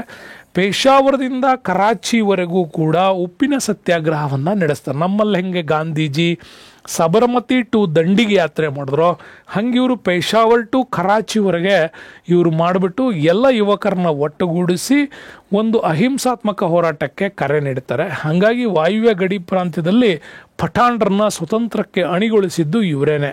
ಹಾಗಾಗಿ ಮುಂದೆ 1987 ಭಾರತ ಸರ್ಕಾರ ಇವರಿಗೆ ಭಾರತ ರತ್ನ ಅನ್ನುವ ಪ್ರಶಸ್ತಿಯನ್ನು ಕೊಟ್ಬಿಟ್ಟು ಗೌರವಿಸಿದೆ. ಇನ್ನು 1931 ಕಾಂಗ್ರೆಸ್ ಸೆಷನ್ಸ್ನ ಅಧ್ಯಕ್ಷತೆ ಕೂಡ ಇವರೇ ವಹಿಸ್ಕೊಂಡಿದ್ರು. ಖಾನ್ ಅಬ್ದುಲ್ ಗಫರ್ ಖಾನ್, ನೆನಪಿಟ್ಕೊಳ್ಳಿ. ಗಡಿನಾಡ ಗಾಂಧಿ, ಬಾದ್ಶಾ ಖಾನ್ ಬಗ್ಗೆ. ನೆಕ್ಸ್ಟ್ ಬರ್ತೀವಿ Das capital, very important communist based ಕೃತಿ. ದಾಸ್ ಕ್ಯಾಪಿಟಲ್ನ ಕರ್ತೃ ಯಾರು ಅನ್ನೋ ಪ್ರಶ್ನೆ ಕೇಳಿದರೆ ಮಾರ್ಟಿನ್ ಲೂಥರ್, ಹೆಲ್ಮಾಟ್, ಕಾರ್ಲ್ ಮಾರ್ಕ್ಸ್ ಮತ್ತು ಕಾರ್ಲೆಂಡ್ ಅನ್ನುವಂಥ 4 ಹೆಸರುಗಳಿದೆ. ಇದಂತೂ ನಿಮಗೆ ಗೊತ್ತು. ದಾಸ್ ಕ್ಯಾಪಿಟಲನ್ನು ಬರೆದವರೇ ಈ ನಮ್ಮ ಕಾರ್ಲ್ ಮಾರ್ಕ್ಸ್ ಅವರು. ದಾಸ್ ಕ್ಯಾಪಿಟಲ್ ಇದ್ಯಾರ್ದು? Karl Marx. ಈ ಇಬ್ಬರು ಮಾರ್ಟಿನ್ ಲೂಥರ್ಗಳು ಬರ್ತಾರೆ. ಒಬ್ಬ ಮಾರ್ಟಿನ್ ಲೂಥರ್ ಈತ ಜರ್ಮನಿಯವನು, ಒಬ್ಬ ಮಾರ್ಟಿನ್ ಲೂಥರ್ ಜರ್ಮನಿಯವನು. ಜರ್ಮನಿನಲ್ಲಿ ಕ್ಯಾಥೋಲಿಕ್ ಪಂಥದ ವಿರುದ್ಧ, ಸಾಂಪ್ರದಾಯಿಕ ಚರ್ಚ್ನ ಪದ್ಧತಿಗಳ ವಿರುದ್ಧ ಇಲ್ಲಿ ದೊಡ್ಡ ಹೋರಾಟವನ್ನು ಸಂಘಟನೆ ಮಾಡ್ತಾರೆ.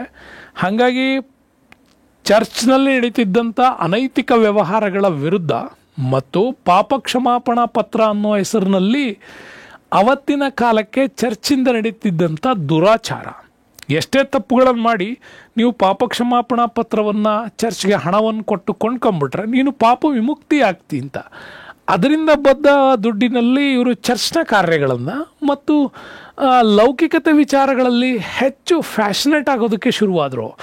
ಇದನ್ನು ವಿರೋಧಿಸಿಯೇ ಮಾರ್ಟಿನ್ ಲೂಥರ್ ದೊಡ್ಡ ಹೋರಾಟಗಳನ್ನು ಮಾಡಿದ್ದಾರೆ. ಗುಟೆನ್ಬರ್ಗ್ನ ಚರ್ಚ್ನ ಮೇಲೆ ಪಾದ್ರಿಗಳು ಮಾಡ್ತಾ ಇದ್ದ ತಪ್ಪುಗಳನ್ನು ಒಂದು ಪ್ರಿಂಟ್ ಮಾಡಿಸ್ಬಿಟ್ಟು ಅಂಟಿಸ್ತಾರೆ. ಇದರಿಂದನೇ ಇವನು ಬಹಳಷ್ಟು ಕ್ರೈಸ್ತ ಧರ್ಮದ ವಿಚಾರಗಳನ್ನು ಪ್ರೊಟೆಸ್ಟ್ ಮಾಡ್ದ ಅನ್ನೋ ಕಾರಣಕ್ಕಾಗಿ ಕ್ರೈಸ್ತ ಧರ್ಮದಲ್ಲಿ ಒಂದು ಹೊಸ ಪಂಥ ಉಟ್ಕೊಳ್ತು. ಅದನ್ನೇ ಪ್ರೊಟೆಸ್ಟೆಂಟ್ ಅಂತ ಕೂಡ ಕರೀತಾರೆ. ಪ್ರೊಟೆಸ್ಟ್ ಮಾಡಿದವ್ರನ್ನೆಲ್ಲ ಪ್ರೊಟೆಸ್ಟೆಂಟ್ ಅಂತ ಕರೀತಾರೆ. ಅದಕ್ಕೆ ಕಿಂಗ್ ಇವನೇ. ಮಾರ್ಟಿನ್ ಲೂಥರ್ ಕಿಂಗ್ ಜೂನಿಯರ್ ಅಂತ ಇನ್ನೊಬ್ಬ ಬರ್ತಾನೆ.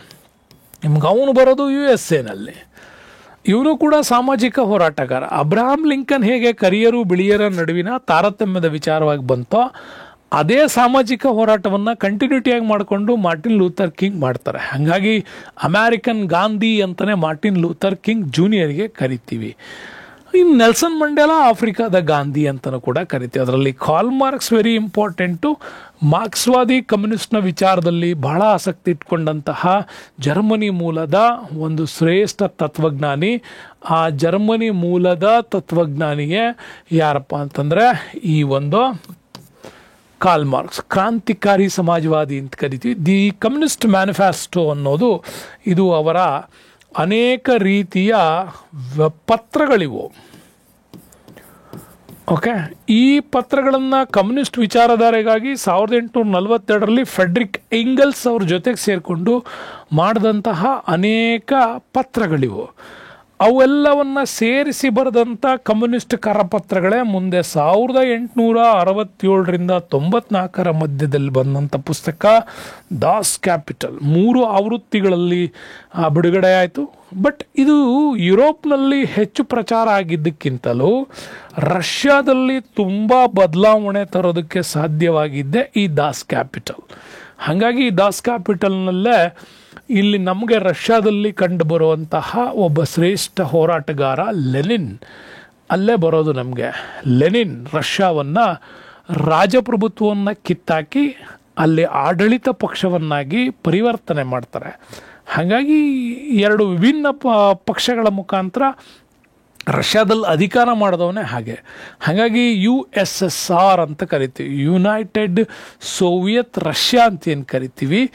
ಈ ಒಂದು ರಷ್ಯಾದ ಪರಿಕಲ್ಪನೆ ಕೊಟ್ಟಿದ್ದೆ ಲೆನಿನ್. ಮುಂದೆ ಸ್ಟಾಲಿನ್ ಕೂಡ ಈ ದೇಶಕ್ಕೆ ಒಂದು ಅದ್ಭುತವಾಗಿರ್ತಕ್ಕಂಥ ಸಮಾಜವಾದಿ ಬೇಸ್ಮೆಂಟನ್ನು ಕೊಟ್ಟು ಹೋಗ್ತಾನೆ. ಬಟ್ ಸ್ಟಾಲಿನ್ ನಂತರ ನಮಗೆ 1985ನಲ್ಲಿ ಏನು ಶೀತಲ ಸಮರ ಕೊನೆಗೊಳ್ತು, ಆವಾಗ 1991ನಲ್ಲಿ ನಮಗೆ ಈ USSR ವಿಭಜನೆಗೊಂಡ್ಬಿಟ್ಟು ಓನ್ಲಿ ರಷ್ಯಾ ಉಳಿತು. ಆವಾಗಲೇ 21 CIS ಕಂಟ್ರೀಸ್ ಅಂತ ಕರಿತೀವಿ, ಕಾಮನ್ ಇಂಡಿಪೆಂಡೆಂಟ್ ನೇಷನ್ಸ್, ಅವು ಬಂದವು. ಈಗ ನೀವು ರಷ್ಯಾ ವರ್ಸಸ್ ಯುದ್ಧ ನಡೀತಾ ಇದೆಯಲ್ಲ, ಅವೆಲ್ಲ ರಷ್ಯಾದ ಅಕ್ಕಪಕ್ಕ ಸ್ವತಂತ್ರಗೊಂಡಂಟು. ಎಲ್ಲಿವರೆಗೆ? ಅಫ್ಘಾನಿಸ್ತಾನ್ವರೆಗೂ ಕೂಡ. ಅಫ್ಘಾನಿಸ್ತಾನ್, ತಜಕಿಸ್ತಾನ್, ತುರ್ಕ್ಮೇನಿಸ್ತಾನ್, ಆಮೇಲೆ ಅವೇನು ಬರ್ತಾವಲ್ಲ ಪೂರ್ತಿ ಅಲ್ಲಿವರೆಗೂ ಕೂಡ ಇದು ರಷ್ಯಾದ CIS ಕಂಟ್ರೀಸ್ಗಳು ಅಂತ ಕೂಡ ಕರಿತೀವಿ. ಇದು ಕಾರ್ಲ್ ಮಾರ್ಕ್ಸ್ ಪ್ರಭಾವ ಅಷ್ಟರ ಮಟ್ಟಿಗಲ್ಲಿ ಆಗಿತ್ತು. ಮುಂದಿನ ಪ್ರಶ್ನೆಗೆ ಬರೋಣ. ಪ್ರಾಚೀನ ಈಜಿಪ್ಟ್ ದೇಶದ ರಾಜರನ್ನ ಏನೆಂದು ಕರೆಯುತ್ತಿದ್ದರು ಅಂತ. ಬಹಳ ಈಸಿ. ಇಲ್ಲಿ ನೀವು ಹೆಸರು ಹೇಳ್ತೀರಿ, ಫೆರೋಗಳು ಅಂತ. ಝಾರೋಸ್ ಅಂತ ಕರೆದ್ರೆ ಝಾರ್ ದೊರೆಗಳು, ಝಾರ್ ಅಂತ ಕರೆಯೋದು ರಷ್ಯಾದಲ್ಲಿ ಕರೀತಾರೆ. ರಾಜಾಸ್ ಅಂಥೇಳಿ ಕರಿತಕ್ಕಂಥದ್ದು ನಮ್ಮಲ್ಲೇ ಕಾಮನ್ ಆಗಿ. ವಿಕಿಂಗ್ಸ್ ಅಂಥೇಳಿ ಯಾವುದೂ ಇಲ್ಲ. ಇದು ಫೆರೋ ಇಸ್ ದ ಇಂಪಾರ್ಟೆಂಟ್. ಇದು ಈಜಿಪ್ಟ್ನಲ್ಲಿ ಫೆರೋ. ಫೋರ್ತ್ ಅಕ್ನಾಟೆನ್ ಏನಿದ್ದಾನೆ ಅವನು ಬಹಳಷ್ಟು ಪ್ರಸಿದ್ಧನಾದಂಥ ಫೆರೋ ಅಂತ ಕೂಡ ಗಿಜೆ ಪಿರಮಿಡ್ಸ್ ಇವುಗಳನ್ನೆಲ್ಲ ಓದುವಾಗ ಹೇಳ್ತೀವಿ. ನೆಕ್ಸ್ಟ್ ಬರೋಣ, ಬಹಳ ಮುಖ್ಯವಾದ ಪ್ರಶ್ನೆ. ಅಗ್ನಿ ದೇವಾಲಯದ ಪೂಜೆ ಮಾಡುವುದು ಯಾವ ಧರ್ಮದ ಸಂಪ್ರದಾಯವಾಗಿದೆ? ಕಾಶ್ಮೀರದಲ್ಲಿರುವಂತಹ ಒಂದು ಪ್ರಸಿದ್ಧವಾದ ದೇವಾಲಯ ಅದು ಅಗ್ನಿ ದೇವಾಲಯ. ಅದು ಯಾವುದು? ಟಾವೋಯಿಸಮ್, ಜುಡಾಯಿಸಮ್, ಜೊರಾಸ್ಟ್ರಿಯನ್, ಶಿಂಟೋಯಿಸಮ್ ಅಂತ ಬರ್ತದೆ. ಹಿಂಗೆ ಕೇಳಿದಾಗ ವೆರಿ ಈಸಿ ಈ ಪ್ರಶ್ನೆ ಗೊತ್ತಿದ್ದವ್ರಿಗೆ. ಪಾರ್ಸಿಗಳ ಬಗ್ಗೆ ಚೆನ್ನಾಗಿ ಓದ್ಕೊಂಡಿದ್ದಾರೆ ಅಂದರೆ ಇದನ್ನು ಬರೀತಾರೆ. ಹಾಗಾಗಿ ಇದು ಅಗ್ನಿ ದೇವಾಲಯದ ಪೂಜೆ ಮಾಡುವುದು ಯಾವ ಧರ್ಮದ ಸಂಪ್ರದಾಯವಾಗಿದೆ ಅಂತ ಬಂದರೆ ಅದು ಜೊರಾಸ್ಟ್ರಿಸಮ್. ಇನ್ನು ಟಾವೋಯಿಸಮ್ ಅನ್ನೋದು ಚೀನಾದಲ್ಲಿದು, ಚೀನಾದಲ್ಲಿ. ಜುಡಾಯಿಸಮ್ ಬರೋದು ನಮಗೆ ಯಹೂದಿಗಳಲ್ಲಿ. ಇನ್ನು ಶಿಂಟೋಯಿಸಮ್ ಬರೋದು ಕೂಡ ಚೀನಾ, ಜಪಾನ್ಗಳಲ್ಲಿ ಬರುತ್ತೆ. ಚೀನಾ ಮತ್ತು ಜಪಾನ್, ಹೆಚ್ಚಾಗಿ ಜಪಾನ್ದಲ್ಲೇ ಇದೆ.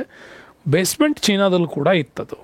ಇದಿಷ್ಟು ಬರುತ್ತೆ. ಇನ್ನು ಜೊರಾಸ್ಟ್ರನಿಸಮ್ಸ್ ಕೂಡ ಇದು ಇರಾನ್ ದೇಶದ, ಇವತ್ತಿನ ಪರ್ಷಿಯಾ ಪ್ರಾಂತ್ಯ ಅಂತ ಏನು ಕರಿತೀವಿ, ಅಲ್ಲಿಂದ ಭಾರತಕ್ಕೆ ಪರಿಚಯವಾಗಿರೋದೆ ಈ ಜುಡಾಯಿಸಮ್ನ ನೀತಿಗಳು. ಓಕೆ, ಹಾಗಾಗಿ ಜೊರಾಸ್ಟ್ರಿಯನ್ ಅಂತ ಕರೆದ್ರೆ ಇದು ಇರಾನ್ ದೇಶದಿಂದ ಭಾರತಕ್ಕೆ ಬಂದದ್ದಿದು. ಅಲ್ಲಿ ಅಹುರ್ ಮಜ್ಡಾ ಅಂತ ಕರಿತೀವಿ, ಅದು ಅಲ್ಲಿನ ಪ್ರಮುಖವಾಗಿರ್ತಕ್ಕಂಥ ಅವರ ಆರಾಧ್ಯ ದೈವ. ಆಂಗ್ರಾ ಮೈನ್ಯೂ ಅಂತ ಕರಿತೀವಿ. ಅಹುರ್ ಮಜ್ಡಾ ನಿಮಗೆ ಹದ್ದಿನಂಗೆ ದೊಡ್ಡ ಪಕ್ಷಿ ಹಿಂಗೆ ಚಾಚ್ಕೊಂಡಿರೋ ಮೂರ್ತಿ ಏನಿದೆ ಅದು ಬರುತ್ತೆ. ಅಹುರ್ ಮಜ್ಡಾ ಇದು ಅವರ ಪ್ರಮುಖ ಆರಾಧ್ಯ ದೈವ.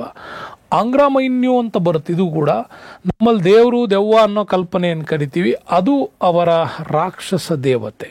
ಹಾಗಾಗಿ ಭಾರತದಲ್ಲಿ ಇಂಡೋ ಇರಾನಿಯನ್ನರು ಏನು ಅಧಿಕಾರ ಮಾಡಿದ್ರು ಆ ಸಂದರ್ಭಕ್ಕೆ ಇದು ಭಾರತದಲ್ಲಿ ತುಂಬಾ ಪ್ರಸಿದ್ಧಿಗೆ ಬಂತು. ಹಾಗಾಗಿ ಇಂಡೋ ಇರಾನಿಯನ್ ಬುಡಕಟ್ನವರು ಇದನ್ನು ಸ್ಥಾಪನೆ ಮಾಡ್ತಾರೆ. ಇವತ್ತಿನ ನಮ್ಮ ಕಾಶ್ಮೀರದ ಕಾಶ್ಮಾರ್ನಲ್ಲಿ ಅಗ್ನಿ ದೇವಾಲಯ ಇದೆ. ಆಗಿನ ಕಾಲದ ಇಂಡೋ ಇರಾನಿಯನ್ಸ್ನ ವಿಸಸ್ಪ ಏನಿದ್ದಾನೆ ಅವನು ಈ ಅಗ್ನಿ ದೇವಾಲಯವನ್ನು ನಿರ್ಮಾಣ ಮಾಡಿದ. ಭಾರತದಲ್ಲಿ ನಿರ್ಮಾಣವಾದಂಥ ಮೊಟ್ಟ ಮೊದಲ ಅಗ್ನಿ ದೇವಾಲಯವೇ ಈ ಒಂದು ಜೊರಾಸ್ಟ್ರನಿಸಮ್ನ ಮೂಲ. ಹಾಗಾಗಿ ಭಾರತಕ್ಕೆ ಇಂಡೋ ಇರಾನಿಯನ್ಸ್ ಕಲ್ಪನೆ ಏನು ಬರುತ್ತೆ ಅದು. ಇದು ನಮ್ಮಲ್ಲಿ ಶಕರು ಅಂತ ಏನು ಕರಿತೀವಲ್ಲ, ಈ ಶಕರೇ ನಮಗಿಲ್ಲಿ ಬರುವಂತಹ ಇರಾನಿಯನ್ ಮೂಲದಲ್ಲಿ ಬರ್ತಕ್ಕಂಥವ್ರು. ಅವರ ಆಳ್ವಿಕೆಯನ್ನು ಓದುವಾಗ ವಿಸಸ್ಪ ಇಲ್ಲಿ ನಮಗೆ ಸಿಗ್ತಾನೆ. ಓಕೆ, ನೆಕ್ಸ್ಟ್ ಬರೋಣ. ಸೂಪರ್ ಕ್ವಶನ್ಸ್ ಇದೆ ಇಲ್ಲಿ. ಮೈಸೂರು ವಿಶ್ವವಿದ್ಯಾಲಯ ಮಾನಸ ಗಂಗೋತ್ರಿಯನ್ನು ಸ್ಥಾಪನೆ ಮಾಡಿದವರು ಯಾರು? Sir M Visvesvaraya, lord Cornwallis, Nalvadi Krishnaraja Wadiyar, Jayachamarajendra Wadiyar. 4 ಹೆಸರು ಕೊಟ್ಬಿಟ್ಟಿದ್ದಾರೆ. ಅದರಲ್ಲಿ 3 ರಿಲೇಟೆಡ್ಡೇ, ಇನ್ನು ಒಂದು ತೆಗಿಬೋದಷ್ಟೇ. ಬಟ್ ಮೈಸೂರು ವಿಶ್ವವಿದ್ಯಾಲಯವನ್ನು ಸ್ಥಾಪನೆ ಮಾಡಿದವರು ಚಿಕ್ಕದೇವರಾಜ ಒಡೆಯರ್, ನಾಲ್ವಡಿ ಕೃಷ್ಣರಾಜ ಒಡೆಯರ್ ಏನು ಬರ್ತಾರೆ. ಚಿಕ್ಕದೇವರಾಜ ಒಡೆಯರ್ ಬೇಸ್ಮೆಂಟ್ ಹಾಕೋದವ್ರು ಮೈಸೂರಿಗೆ, ಅದನ್ನು ತುಂಬ ಅತ್ಯಾಧುನಿಕ ಪ್ರಗತಿ ಮಾಡಿದವ್ರೆ ನಾಲ್ವಡಿ ಕೃಷ್ಣರಾಜ ಒಡೆಯರ್. 8 ದಿವಾನ್ರುಗಳು ಇವ್ರ ಕೈಯಲ್ಲಿ ಕೆಲಸ ಮಾಡ್ದಂಥವ್ರು.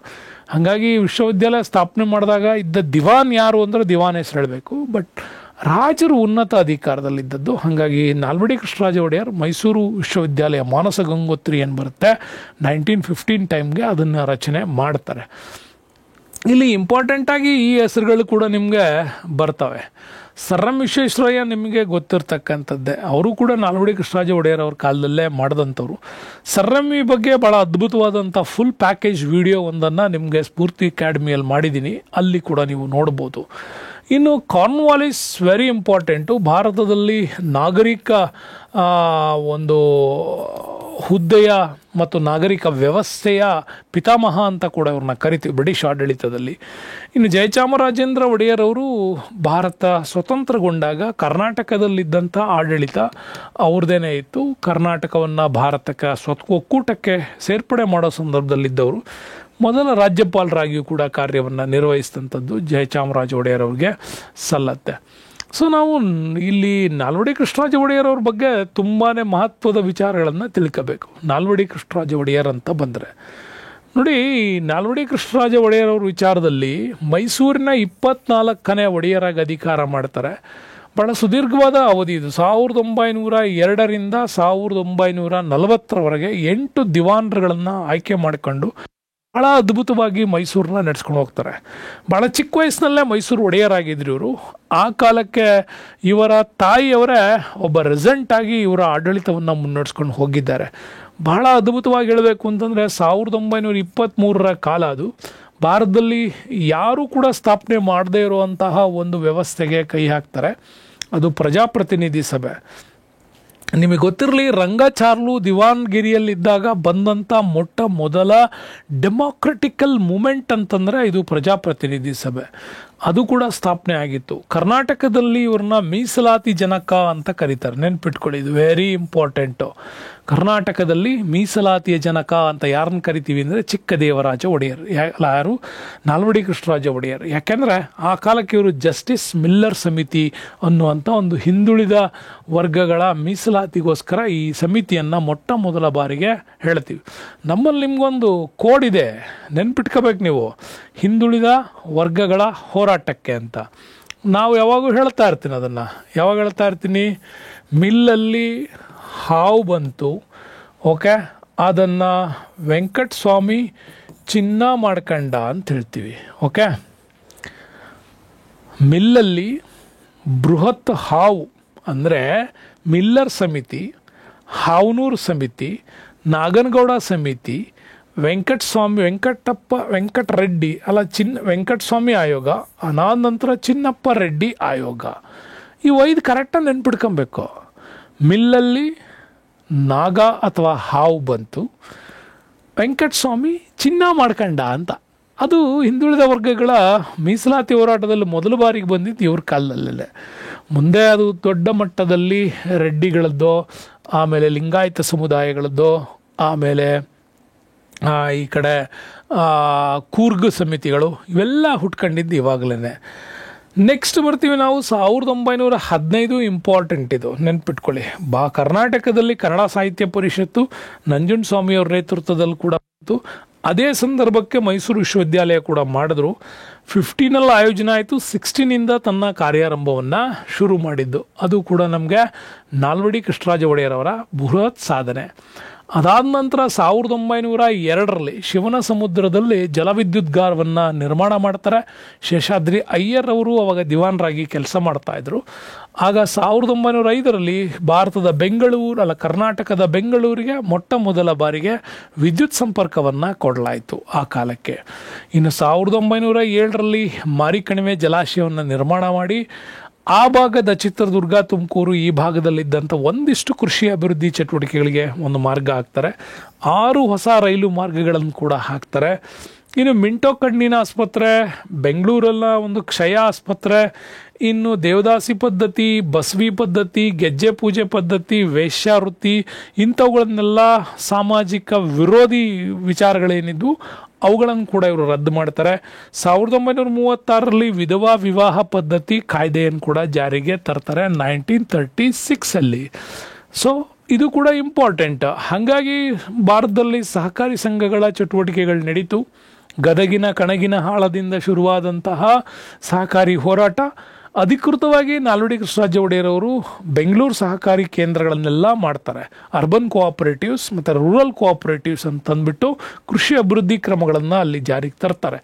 ಮುಂದೆ ಹಂಚು, ಸಿಮೆಂಟು, ಪೇಪರ್ ಮಿಲ್ಸ್ ಗೊತ್ತಲ್ಲ, MSIL ವಿಚಾರದಲ್ಲಿ, ಇನ್ನು ಬಣ್ಣ, ಸಕ್ಕರೆ, ಗಂಧದೆಣ್ಣೆ, ಸಾಬೂನು, ಕಬ್ಬಿಣ ಕಾರ್ಖಾನೆಗಳು, ಇವುಗಳನ್ನೆಲ್ಲ ಕಬ್ಬಿಣ ಉಕ್ಕಿನ ಕಾರ್ಖಾನೆಗಳು ಇವೆಲ್ಲವನ್ನು ಜಾರಿಗೆ ತರ್ತಾರೆ 1923. ನಿಮಗೆ ನೆನಪಿರಲಿ, ನಮ್ಮಲ್ಲಿ ಭದ್ರಾವತಿ ಏನಿದೆ ಅದು, ಜೊತೆಗೆ ನಮ್ಮಲ್ಲಿ ಬಂದಂಥ paper mills, Mysuru paper mills ಏನಿದೆ ಇವೆಲ್ಲ ಇಂಪಾರ್ಟೆಂಟು. ಇನ್ನು 1939 ಫೆಬ್ರವರಿ 5ರಂದು ಇವರು ಜೋಗ ಜಲವಿದ್ಯುತ್ ನಿರ್ಮಾಣವನ್ನು ಕೂಡ ಮಾಡಿದ್ದಿಲ್ಲ. ಶರಾವತಿ ನದಿಗೆ ಅಡ್ಡಲಾಗಿ ಲಿಂಗನಮಕ್ಕಿ ಅಣೆಕಟ್ಟನ್ನು ನಿರ್ಮಾಣ ಮಾಡೋದ್ರ ಮುಖಾಂತರ ವಿದ್ಯುತ್ ತಂದದ್ದು. ಸೊ ಇವರೆಲ್ಲ ಸಾಧನೆಗಳಿಗಾಗಿಯೂ ಕೂಡ ಆ ಕಾಲಕ್ಕೆ ಇವರಿಗೆ ರಾಜಶ್ರೀ ಅನ್ನುವಂಥ ಬಿರುದು ಗಾಂಧೀಜಿಯವರಿಂದ ಕೂಡ ಸಿಕ್ಕಿತ್ತು. ಇನ್ನು 1940ರಲ್ಲಿ ಆಗಸ್ಟ್ 3ರಂದು ಇವರು ಮರಣ ಹೊಂತಾರೆ. ಸೊ ಇವರಿಗೆ ಬಹಳ ವಿಶೇಷವಾಗಿ ಭಾಳಷ್ಟು ಜನ ಭಾಳ ವಿಶೇಷವಾಗಿ ಇವರಿಗೆ ಸ್ಟೇಟ್ಮೆಂಟ್ಗಳನ್ನು ಕೊಡ್ತಾರೆ. ಡಿ ವಿ ಜಿ ಅವರು ಇವರು ಮೈಸೂರಿನ ಸುವರ್ಣ ಯುಗ ಅಂಥೇಳಿ ಯಾರ ಯುಗವನ್ನು ಹೊಗಳಿದ್ದಾರೆ ಅಂತಂದರೆ ಡಿ ವಿ ಜಿ ಅವರು, ಅದು ನಾಲ್ವಡಿ ಕೃಷ್ಣರಾಜ ಒಡೆಯರ್ ಅವರ ಕಾಲವನ್ನು. ನೆಕ್ಸ್ಟ್ ಬರೋಣ, ಇನ್ನೊಂದು ಇಂಪಾರ್ಟೆಂಟ್ ಪ್ರಶ್ನೆ. ಈ ಕೆಳಗಿನ ಯಾವ ಪ್ರದೇಶವನ್ನು ದಕ್ಷಿಣ ಭಾರತದ ಜಲಿಯನ್ ವಾಲಾಬಾಗ್ ಅಂಥೇಳಿ ಪ್ರಸಿದ್ಧವಾಗಿದೆ ಅಂತ. ದಕ್ಷಿಣದ ವಾಲಾಬಾಗ್ ಅಂದರೆ ಇದು ಅಂಕೋಲಾ, ನೀವು ಶಿವಪುರ, ವಿದುರಾಶ್ವತ, ಈಸೂರು 4 ವಿಚಾರಗಳಲ್ಲಿ ಕರ್ನಾಟಕ ಹಿಸ್ಟ್ರಿ ನಿಮ್ಮ ಮುಂದೆ ಬಂದಿದೆ. ಈಗ ದಕ್ಷಿಣ ಭಾರತದ ಜಲಿಯನ್ ಧ್ವಜ ಸತ್ಯಾಗ್ರಹ ನಡೆದದ್ದು, ಅಲ್ಲಿ ನಡೆದಂಥ ಧ್ವಜ ಸತ್ಯಾಗ್ರಹದಲ್ಲಿ ಭಾಳಷ್ಟು ಜನರ ಮಾರಣ ಹೋಮ ಆಯಿತು. ಅದನ್ನೇ ಇಲ್ಲಿ ನಿಮಗೆ ಪ್ರಶ್ನೆಯನ್ನಾಗಿ ಇಡಲಾಗಿದೆ ಇಂಪಾರ್ಟೆಂಟ್ ಆಗಿ. ಓಕೆ ನೋಡಿ, ಅಂಕೋಲಾ ಇದ್ದದ್ದು ಇದು ನಿಮಗೆ ಇದು ಉಪ್ಪಿನ ಸತ್ಯಾಗ್ರಹ. ಓಕೆ, ಶಿವಪುರ ನಡೆದದ್ದು ಧ್ವಜ ಸತ್ಯಾಗ್ರಹ. ಇದು ಧ್ವಜ ಸತ್ಯಾಗ್ರಹದ ಮುಂದಿನ ಒಂದು ಪಾರ್ಟ್, ಇದು ಸಾಮಾಜಿಕ ಹೋರಾಟದಲ್ಲಿ. ಈಸೂರು ಇದು ಕ್ವಿಟ್ ಇಂಡಿಯಾ ಚಳುವಳಿ, ಬ್ರಿಟಿಷರೇ ಭಾರತ ಬಿಟ್ಟು ತೊಲಗಿ ಹೋರಾಟ. ಇದು 42ರಲ್ಲಿ ಏನು ಬಂತು, ಭಾರತದ ಸ್ವತಂತ್ರ ಗ್ರಾಮ ಅಂತಲೇ ಕೂಡ ಇದನ್ನು ಕರಿತೀವಿ ಬ್ರಿಟಿಷ್ ಕಾಲದಲ್ಲಿ, ಅದು ನಮಗೆ ಈಸೂರು. ಹಾಗಾಗಿ ವಿದುರಾಶ್ವತವನ್ನು ಭಾರತದ ಜಲಿಯನ್ ಅಂತ ಕೂಡ ಕರೀತಾರೆ. ಯಾಕೆ ಏನು ಅಂತ ನೋಡೋದಾದರೆ ಬಹಳ ಇಂಟ್ರೆಸ್ಟಿಂಗ್ ಇದೆ ಇದು. ವಿದುರಾಶ್ವತ ಅಂತ ಯಾಕೆ ಕರೀತಾರೆ ಏನು ಅಂತ ಓದುವಾಗ ತುಂಬ ಇಂಟ್ರೆಸ್ಟ್ ಆಗಿ ಬಂತು ನನಗದು. ಚಿಕ್ಕಬಳ್ಳಾಪುರ ಜಿಲ್ಲೆಯ ವಿದುರಾಶ್ವತ. ಏನಿದು ವಿದುರ ಅಶ್ವತ ನೋಡಿ, ಎರಡಿದೆ. ಮಹಾಭಾರತದಲ್ಲಿ ಧೃತರಾಷ್ಟ್ರನ ಸಲಹೆಗಾರ ಆಗಿದ್ದವನೇ ವಿದುರ. ಇವನು ಇಲ್ಲೊಂದು ಆಲದ ಮರ ಅಶ್ವಥ ವೃಕ್ಷವನ್ನು ನೆಟ್ಟಿದ್ದಂತೆ. ಹಾಗಾಗಿ ಇವೆರಡೂ ಸೇರಿಬಿಟ್ಟು ಇದನ್ನೇನಂತ ಕರೀತಾರೆ ಅಂದರೆ ವಿದುರಾಶ್ವತ ಅಂತ ಕೂಡ ಕರೀತಾರೆ ಇದನ್ನು. ಧೃತರಾಷ್ಟ್ರನಿಗೆ ಒಂದು ಕಾನೂನು ಸಲಹೆಗಾರ ಅನ್ಬೋದು ಆ ಕಾಲಕ್ಕೆ. ವಿದುರ ಇದ್ದ, ಅವನ್ ನೆಟ್ಟು ಇಲ್ಲಿ ಒಂದು ವೃಕ್ಷವನ್ನು ನೆಟ್ಟಿದ್ದಂತೆ. ಹಾಗಾಗಿ ಇದಕ್ಕೆ ವಿದುರಾಶ್ವತ ಅಂತ ಹೆಸರು ಬಂತು ಅಂತ ಹೇಳ್ತಾರೆ. ಮದ್ದೂರು ತಾಲೂಕಿನ ಶಿವಪುರದಲ್ಲಿ ಧ್ವಜ ಸತ್ಯಾಗ್ರಹ ನಡೀತಾ ಇತ್ತು. ಆವಾಗ ಟಿ ಸಿದ್ದಲಿಂಗನವರ ನೇತೃತ್ವದಲ್ಲಿ ಒಂದು ದೊಡ್ಡ ಚಳುವಳಿಯನ್ನು ಆಯೋಜನೆ ಮಾಡ್ತಾರೆ. ಅಲ್ಲಿಂದ ಹೋರಾಟಗಳಿಗೆ ಚಾಲನೆ ಕೊಡ್ತಾರೆ. ಪೊಲೀಸರಲ್ಲಿ ಗೋಲಿಬಾರ್ ಮಾಡಿದ್ರು. ಮುಂದೆ ಅದರ ಪ್ರಭಾವ ಏಪ್ರಿಲ್ 25 ಇಲ್ಲಿ ಸತ್ಯಾಗ್ರಹಿಗಳ ಮೇಲೂ ಕೂಡ ಇಲ್ಲಿ ದೊಡ್ಡ ಮಟ್ಟದಲ್ಲಿ ವಿದುರಾಶ್ವತದಲ್ಲಿ ಗೋಲಿಬಾರ್ ಆಯಿತು. ಸಾವಿರಾರು ಜನ ಇಲ್ಲಿ ಸತ್ತೋಗ್ತಾರೆ. ಇದಕ್ಕೆ ಇದನ್ನು ಕರ್ನಾಟಕದ ಜಲಿಯನ್ ಅಂತ ಕೂಡ ಇದನ್ನು ಕರೀತಾರೆ. ಓಕೆ, ಇದು ಇಂಪಾರ್ಟೆಂಟ್. ಓಕೆ, ನೆಕ್ಸ್ಟ್ ಬೇಡ. ಈ ಕೆಳಗಿನಲ್ಲಿ ನೆನ್ಪಿಟ್ಕೊಳ್ಳಿ, ಇಂಡಿಯಾ ಗೇಟ್ ಕಾಣ್ತಾ ಇದೆ ನಿಮಗೆ. ಯಾವುದರ ಸ್ಮರಣಾರ್ಥವಾಗಿ ಈ ಇಂಡಿಯಾ ಗೇಟನ್ನು ಮಹಾದ್ವಾರವನ್ನು ಕಟ್ಟಲಾಯಿತು? ದೆಹಲಿಯ ರಾಜ್ಪಥ್ ಏನಿದೆ ಅಲ್ಲಿ ಇದನ್ನು ಯಾಕೆ ಕಟ್ಟಿದ್ರು? ಮೊದಲ ಮಹಾಯುದ್ಧ ಮತ್ತು 3ನೇ ಆಂಗ್ಲೋ ಅಫ್ಘನ್ ಯುದ್ಧದಲ್ಲಿ ತುಡಿದು ಮಡಿದ ಸೈನಿಕರ ನೆನಪಿಗಾಗಿ, ರಾಣಿ ವಿಕ್ಟೋರಿಯಾ ಆಗಮನಕ್ಕಾಗಿನ, ಭಾರತ ಸ್ವತಂತ್ರ ಪಡೆದಂಥ ನೆನಪಿಗಾಗಿನ, ಅಥವಾ 2ನೇ ಮಹಾಯುದ್ಧದಲ್ಲಿ ಬ್ರಿಟನ್ ಜಯ ಸಾಧಿಸಿದ ನೆನಪಿಗಾಗಿ? ಅದರಲ್ಲಿ ನಿಮಗೆ ರಾಣಿ ವಿಕ್ಟೋರಿಯಾ ತೆಗೆದಾಕ್ಬಿಡಿ, ಡಿನೂ ತೆಗೆದಾಕ್ಬಿಡಿ. ಎ ಮತ್ತು ಸಿ ಮಧ್ಯೆ ನಿಮ್ಮ ಮನಸ್ಸಲ್ಲಿ ಕಾಂಪಿಟೇಷನ್ಸ್ ಬರ್ಬೋದು. ಬಟ್ ಸಿನೂ ಈಸಿಯಾಗಿ ತೆಗೆದಾಕಿದರೆ ಅಲ್ಲಿ ಭಾರತ ಸ್ವತಂತ್ರ ನೆನಪಿಗಾಗಿ ಬೇಕಾದಷ್ಟು ಕೆಲಸ ಮಾಡಿದ್ದಾರೆ. ಇದಂತೂ ಅಲ್ಲ. ಅಲ್ಲಿಗೆ 1ನೇ ಮಹಾಯುದ್ಧ ಮತ್ತು ಅಫ್ಘನ್ ಯುದ್ಧದ ಹೋರಾಟದ ಸಂದರ್ಭದ ಸವಿ ನೆನಪಿಗಾಗಿ ಈ ಇಂಡಿಯಾ ಗೇಟನ್ನು ಕಟ್ಟಲಾಯಿತು. ಇದು ನಿಮಗೆ ನೆನಪಿರಲಿ. ಮೊದಲ ಮಹಾಯುದ್ಧ ಮತ್ತು 3ನೇ ಆಂಗ್ಲೋ ಅಫ್ಘನ್ ಯುದ್ಧದಲ್ಲಿ ಭಾರತೀಯ ಸಾವಿರಾರು ಸೈನಿಕರು ಹೋರಾಟ ಮಾಡಿ ಸತ್ತಿದ್ದಾರೆ. ಒಂದು ಅಕ್ಷಯ್ ಕುಮಾರ್ ಅವ್ರದ್ದು ದಿ ಕೇಸರಿ ಅನ್ನುವಂಥ ಒಂದು ಫಿಲ್ಮ್ ಬಂತು, ನೋಡ್ರಿ, ಗೊತ್ತಾಗುತ್ತೆ. ಯಾಕೆಂದರೆ 6 ಸೈನಿಕರ ಒಂದು ಪರೇಡ್ ಹೆಂಗೆ ಹೋರಾಟ ಮಾಡ್ತು ಅನ್ನೋದನ್ನು ಭಾಳ ಸ್ಪಷ್ಟವಾಗಿ ಅದರಲ್ಲಿ ತೋರಿಸ್ತಾರೆ. ಇಂಡಿಯಾ ಗೇಟ್ ಬಗ್ಗೆ ಒಂದಿಷ್ಟು ಮಾಹಿತಿಯನ್ನು ಭಾಳ ಕ್ಲಿಯರಾಗಿ ನಾವು ತಿಳ್ಕೊಳ್ಳೋದಾದರೆ, ಇಂಡಿಯಾ ಗೇಟ್ ಬಗ್ಗೆ ಸ್ನೇಹಿತರೆ, ಇಂಡಿಯಾ ಗೇಟ್ ಬಗ್ಗೆ ತುಂಬ ಚೆನ್ನಾಗಿ ತಿಳ್ಕೊಳ್ಳಿ. ಭಾರತದ ಮಹಾದ್ವಾರ ಅಂತ ಏನು ಕರಿತೀವಿ, ಇಂಡಿಯಾ ಗೇಟ್ ನವದೆಹಲಿಯ ರಾಜ್ಪಥಲ್ಲಿ ಅದನ್ನು ನಿರ್ಮಾಣ ಮಾಡಿದ್ದೀವಿ. ಇದು 1914ರಿಂದ 21 ಮಧ್ಯೆ, ನಿಮಗೆ ಗೊತ್ತಿದೆ 1914 to 18 ಮಧ್ಯ ಫಸ್ಟ್ ವರ್ಲ್ಡ್ ವಾರ್ ನಡೀತು. ಹಾಗೆಯೇ 3ನೇ ಆಂಗ್ಲೋ ಅಫ್ಘನ್ ಯುದ್ಧನೂ ಕೂಡ ನಡೀತು.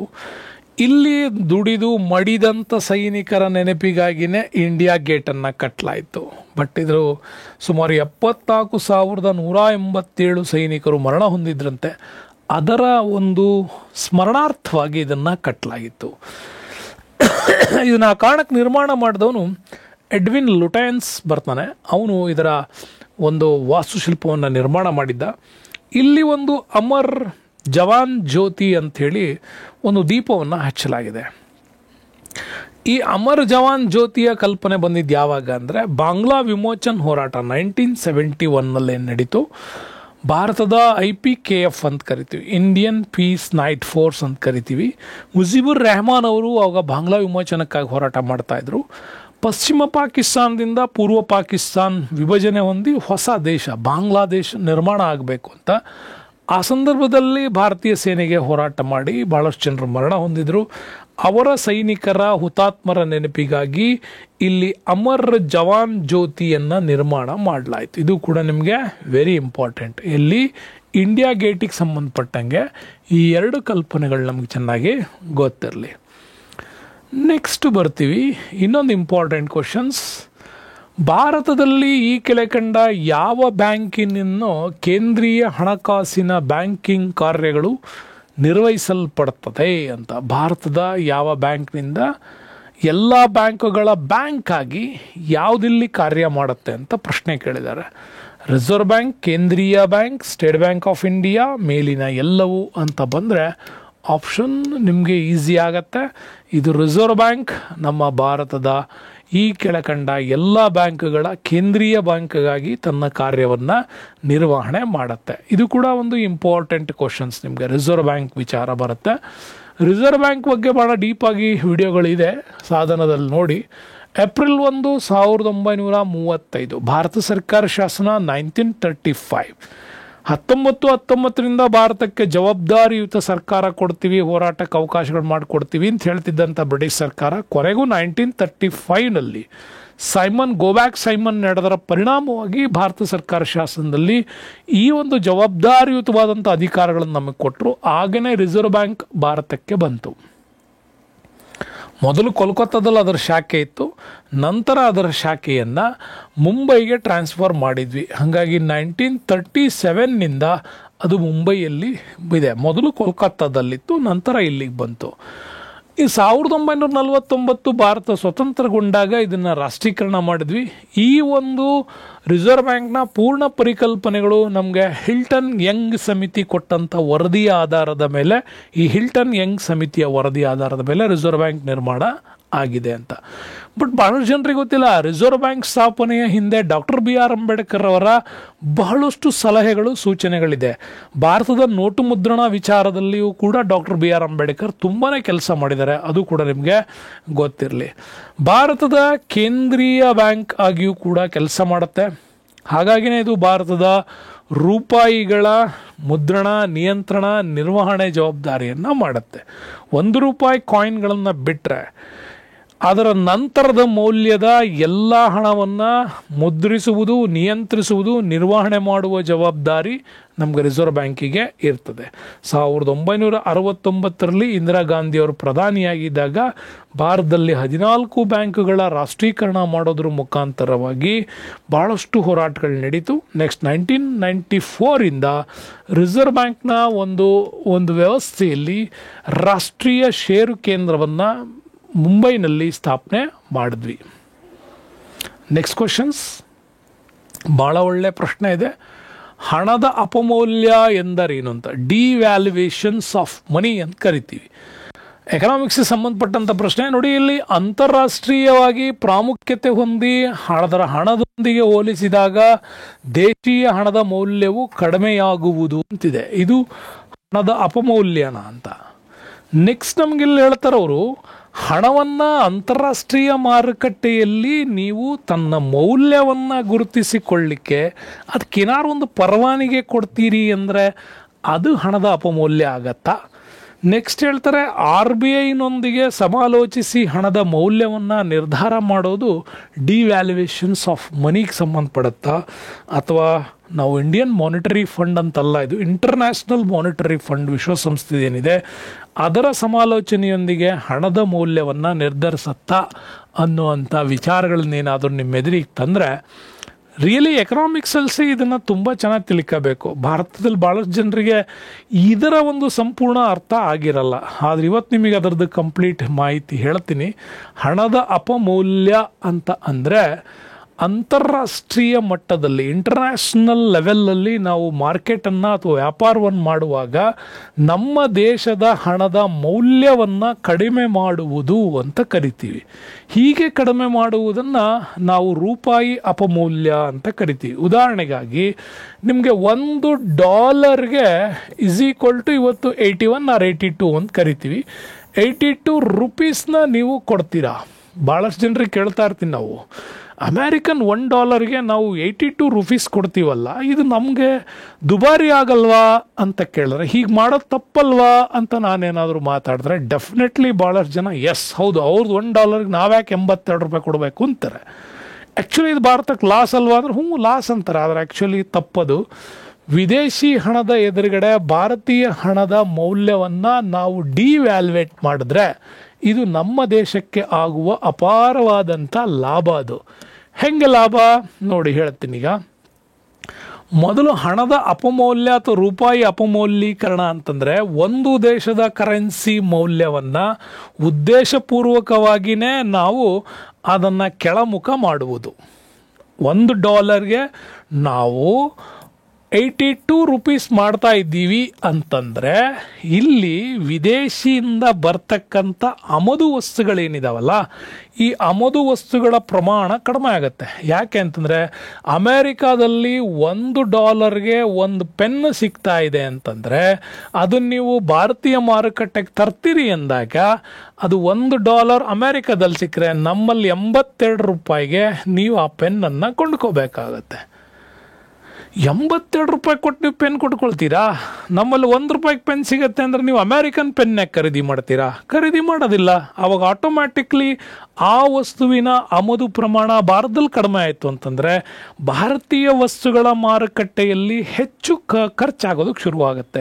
ಹೀಗೆ ಭಾರತೀಯ ವಸ್ತುಗಳು ಹೆಚ್ಚು ಖರ್ಚಾಗೋದ್ರಿಂದ ನಮ್ಮ ರಫ್ತಿನ ಪ್ರಮಾಣವೂ ಕೂಡ ಹೆಚ್ಚಾಗ್ತಾ ಹೋಗುತ್ತೆ. ಹಾಗಾಗಿ ಆಮದು ವಸ್ತುಗಳು ಕಡಿಮೆ ಆಗ್ತವೆ, ರಫ್ತು ಮಾಡುವ ವ್ಯಾಪಾರ ಸರಿಯಾಗತ್ತೆ. ಆವಾಗ ಭಾರತದ ಪ್ರತಿಕೂಲ ಎಕನಾಮಿಕಲ್ ಸ್ಟ್ರಾಟಜಿ ಏನಿದೆ, ಆ ಒಂದು ಎಕನಾಮಿಕಲ್ ಇಂಬ್ಯಾಲೆನ್ಸ್ ಏನಿದೆ, ಈ ಅಸಮತೋಲನವನ್ನು ಸರಿಪಡಿಸೋದಕ್ಕಾಗಿಯೇ ನಮ್ಮಲ್ಲಿ ಡಿವ್ಯಾಲ್ಯೂಯೇಟ್ ಆಫ್ ಮನಿ ಅಂತ ಕರಿತೀವಿ ಎಕನಾಮಿಕ್ಸಲ್ಲಿ, ಅದನ್ನು ನಮ್ಮಲ್ಲಿ ಮಾಡ್ತೀವಿ. ಹಾಗಾಗಿ ಭಾರತದಲ್ಲಿ 1949ರಲ್ಲಿ ಮೊದಲ ಬಾರಿಗೆ ಈ ಡಿವ್ಯಾಲ್ಯೂಯೇಟ್ ಮಾಡಲಾಯಿತು. ಆನಂತರ 1966, 1991ನಲ್ಲಿ ಕೂಡ ನಾವು ಈ ಅಪಮೌಲ್ಯವನ್ನು ಮಾಡ್ತಾ ಇದ್ದೀವಿ. ಯಾಕೆಂದರೆ RBI ಈ ದೇಶದ ಒಂದು ಸರ್ಕ್ಯುಲೇಷನ್ಸನ್ನು ಸರಿ ಮಾಡಬೇಕು ಅಂತಂದರೆ ಈ ಕ್ರಮವನ್ನು ಮಾಡುತ್ತೆ. ನೆಕ್ಸ್ಟ್ ಬರೋಣ, 98 ಕ್ವಶನ್ಸ್ ನಂಬರ್. ಭಾರತ ಸಂವಿಧಾನದಲ್ಲಿ ರಾಜ್ಯ ನಿರ್ದೇಶಕ ತತ್ವಗಳು ಅಂತ ಬರ್ತವೆ. 4 ಯೂನಿಟ್ 4ಗೆ ನೀವು ಕಾನ್ಸ್ಟಿಟ್ಯೂಷನ್ಸ್ ಓದುವಾಗ ಸಿಗತ್ತೆ. ಇದನ್ನು ಎಲ್ಲಿಂದ ಎರವಲು ಪಡ್ಕೊಂಡಿದ್ದೀರಾ? ಕೆನಡಾದಿಂದ, ಇಂಗ್ಲೆಂಡಿಂದ, UK ಅಂದರೆ United kingdoms, USA United States of America ಅಂತೀವಿ, ಹಾಗೆ ಐರ್ಲೆಂಡ್. ಯಾವ ದೇಶದಿಂದ ಅಂತ ನೋಡಿದ್ರೆ ಸುಮಾರು 11 ದೇಶಗಳಿಂದ ನಮ್ಮ ದೇಶಕ್ಕೆ ಒಂದಿಷ್ಟು ವಿಚಾರಗಳನ್ನು ನಾವು ಎರವಲು ಪಡ್ಕೊಂಡಿದ್ದೀವಿ. ಹಾಗೆ ರಾಜ್ಯ ನಿರ್ದೇಶಕ ತತ್ವಗಳು ಬಂದಿದ್ದು ಐರ್ಲ್ಯಾಂಡಿಂದ. ಪೂರ್ಣ ನಿಮಗೆ ಇವತ್ತು ಹೇಳಿಕೊಡ್ತೀನಿ ಯಾವ್ಯಾವ ದೇಶದಿಂದ ಏನೇನು ಕಾನ್ಸೆಪ್ಟನ್ನು ತಗೊಂಡು ಬಂದು ನಾವು ಇಂಡಿಯನ್ ಕಾನ್ಸ್ಟಿಟ್ಯೂಷನ್ಸ್ ರೆಡಿ ಮಾಡಿದ್ದೀವಿ ಅಂತ. ನೀವು ಕರಡು ಸಮಿತಿಯ ಅಧ್ಯಕ್ಷರು ಡಾಕ್ಟರ್ BR ಅಂಬೇಡ್ಕರ್ ಅಂತ ಓದ್ತೀರಾ, ಸಂವಿಧಾನ ರಚನಾ ಸಮಿತಿ ಅಧ್ಯಕ್ಷರು ಬಾಬು ರಾಜೇಂದ್ರ ಪ್ರಸಾದ್ ಅಂತ ಓದ್ತೀರಿ. ಎರಡೇ ಹೆಚ್ಚಾಗಿ ಓದಿರೋದು. ಆದರೆ ಕಾನ್ಸ್ಟಿಟ್ಯೂಷನ್ಸ್ ರಚನೆಯಲ್ಲಿರೋದು ಒಟ್ಟು 13 ಸಮಿತಿಗಳು ಕೆಲಸ ಮಾಡಿದೆ. ಆ 13 ಸಮಿತಿಗಳಲ್ಲಿ 12 ಸಮಿತಿಗಳು ಕೊಟ್ಟಂಥ ವರದಿಗಳನ್ನೇ 13ನೇ ಕರಡು ಸಮಿತಿ ಕೂತ್ಕೊಂಡು ಇಡೀ ಎಲ್ಲ ಶೂಟಿಂಗ್ಗಳನ್ನು ಎಡಿಟಿಂಗ್ ಮಾಡಿದ್ದು ಡಾಕ್ಟರ್ BR ಅಂಬೇಡ್ಕರ್ ಅವರು. ಹಾಗಾಗಿ ಕರಡು ಸಮಿತಿಯಲ್ಲಿ 9 ಜನ ಇದ್ರು, ಅದರಲ್ಲಿ ಕರ್ನಾಟಕದವರು ಕೂಡ ಸೇವೆ ಸಲ್ಲಿಸಿದ್ದಾರೆ.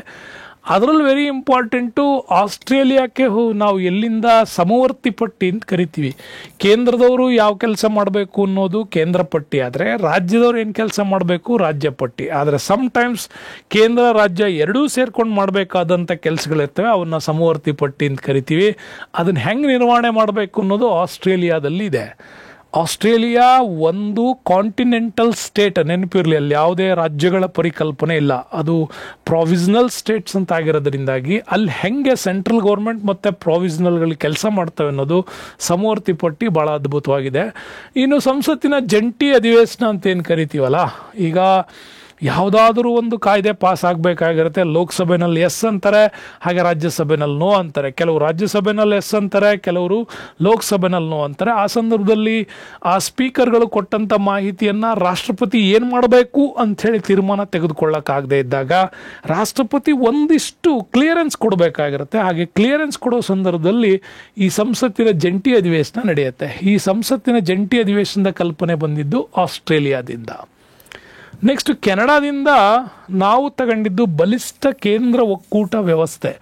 ಭಾರತವನ್ನು ಫೆಡರಲ್ ಕಾನ್ಸ್ಟಿಟ್ಯೂಷನಲ್ ಅಂತ ಸೆಕ್ಟರ್ ಅಂತ ಕರಿತೀವಿ. ಈ ಫೆಡರಲಿಸಮ್ಸನ್ನು ತಂದಿದ್ದೆ ನಾವು ಕೆನಡಾದಿಂದ. ರಾಜ್ಯಗಳಿಗೆ ರಾಜ್ಯಪಾಲರ ನೇಮಕ ಹೆಂಗಿರಬೇಕು ಅಂತ ತಗೊಂಬಂದಿದ್ದು ಅಲ್ಲಿಂದ. ಸುಪ್ರೀಂ ಕೋರ್ಟ್ನ ಸಲಹಾ ಅಧಿಕಾರ ವ್ಯಾಪ್ತಿ ಅಂತ ಏನು ಕರಿತೀವಿ, ಮತ್ತು ಸುಪ್ರೀಂ ಕೋರ್ಟ್ ಜಡ್ಜ್ನ ಒಂದು ನೇಮಕಾತಿಗಳು ಏನೀಗ ಹೊಸದಾಗಿ ಕೊಲಿಜಿಯಂ ಸೆಕ್ಟರ್ ಏನು ಮಾಡಿದ್ದೀವಿ ಅದೆಲ್ಲ ತಂದಿದ್ದು ಕೆನಡಾದಿಂದ.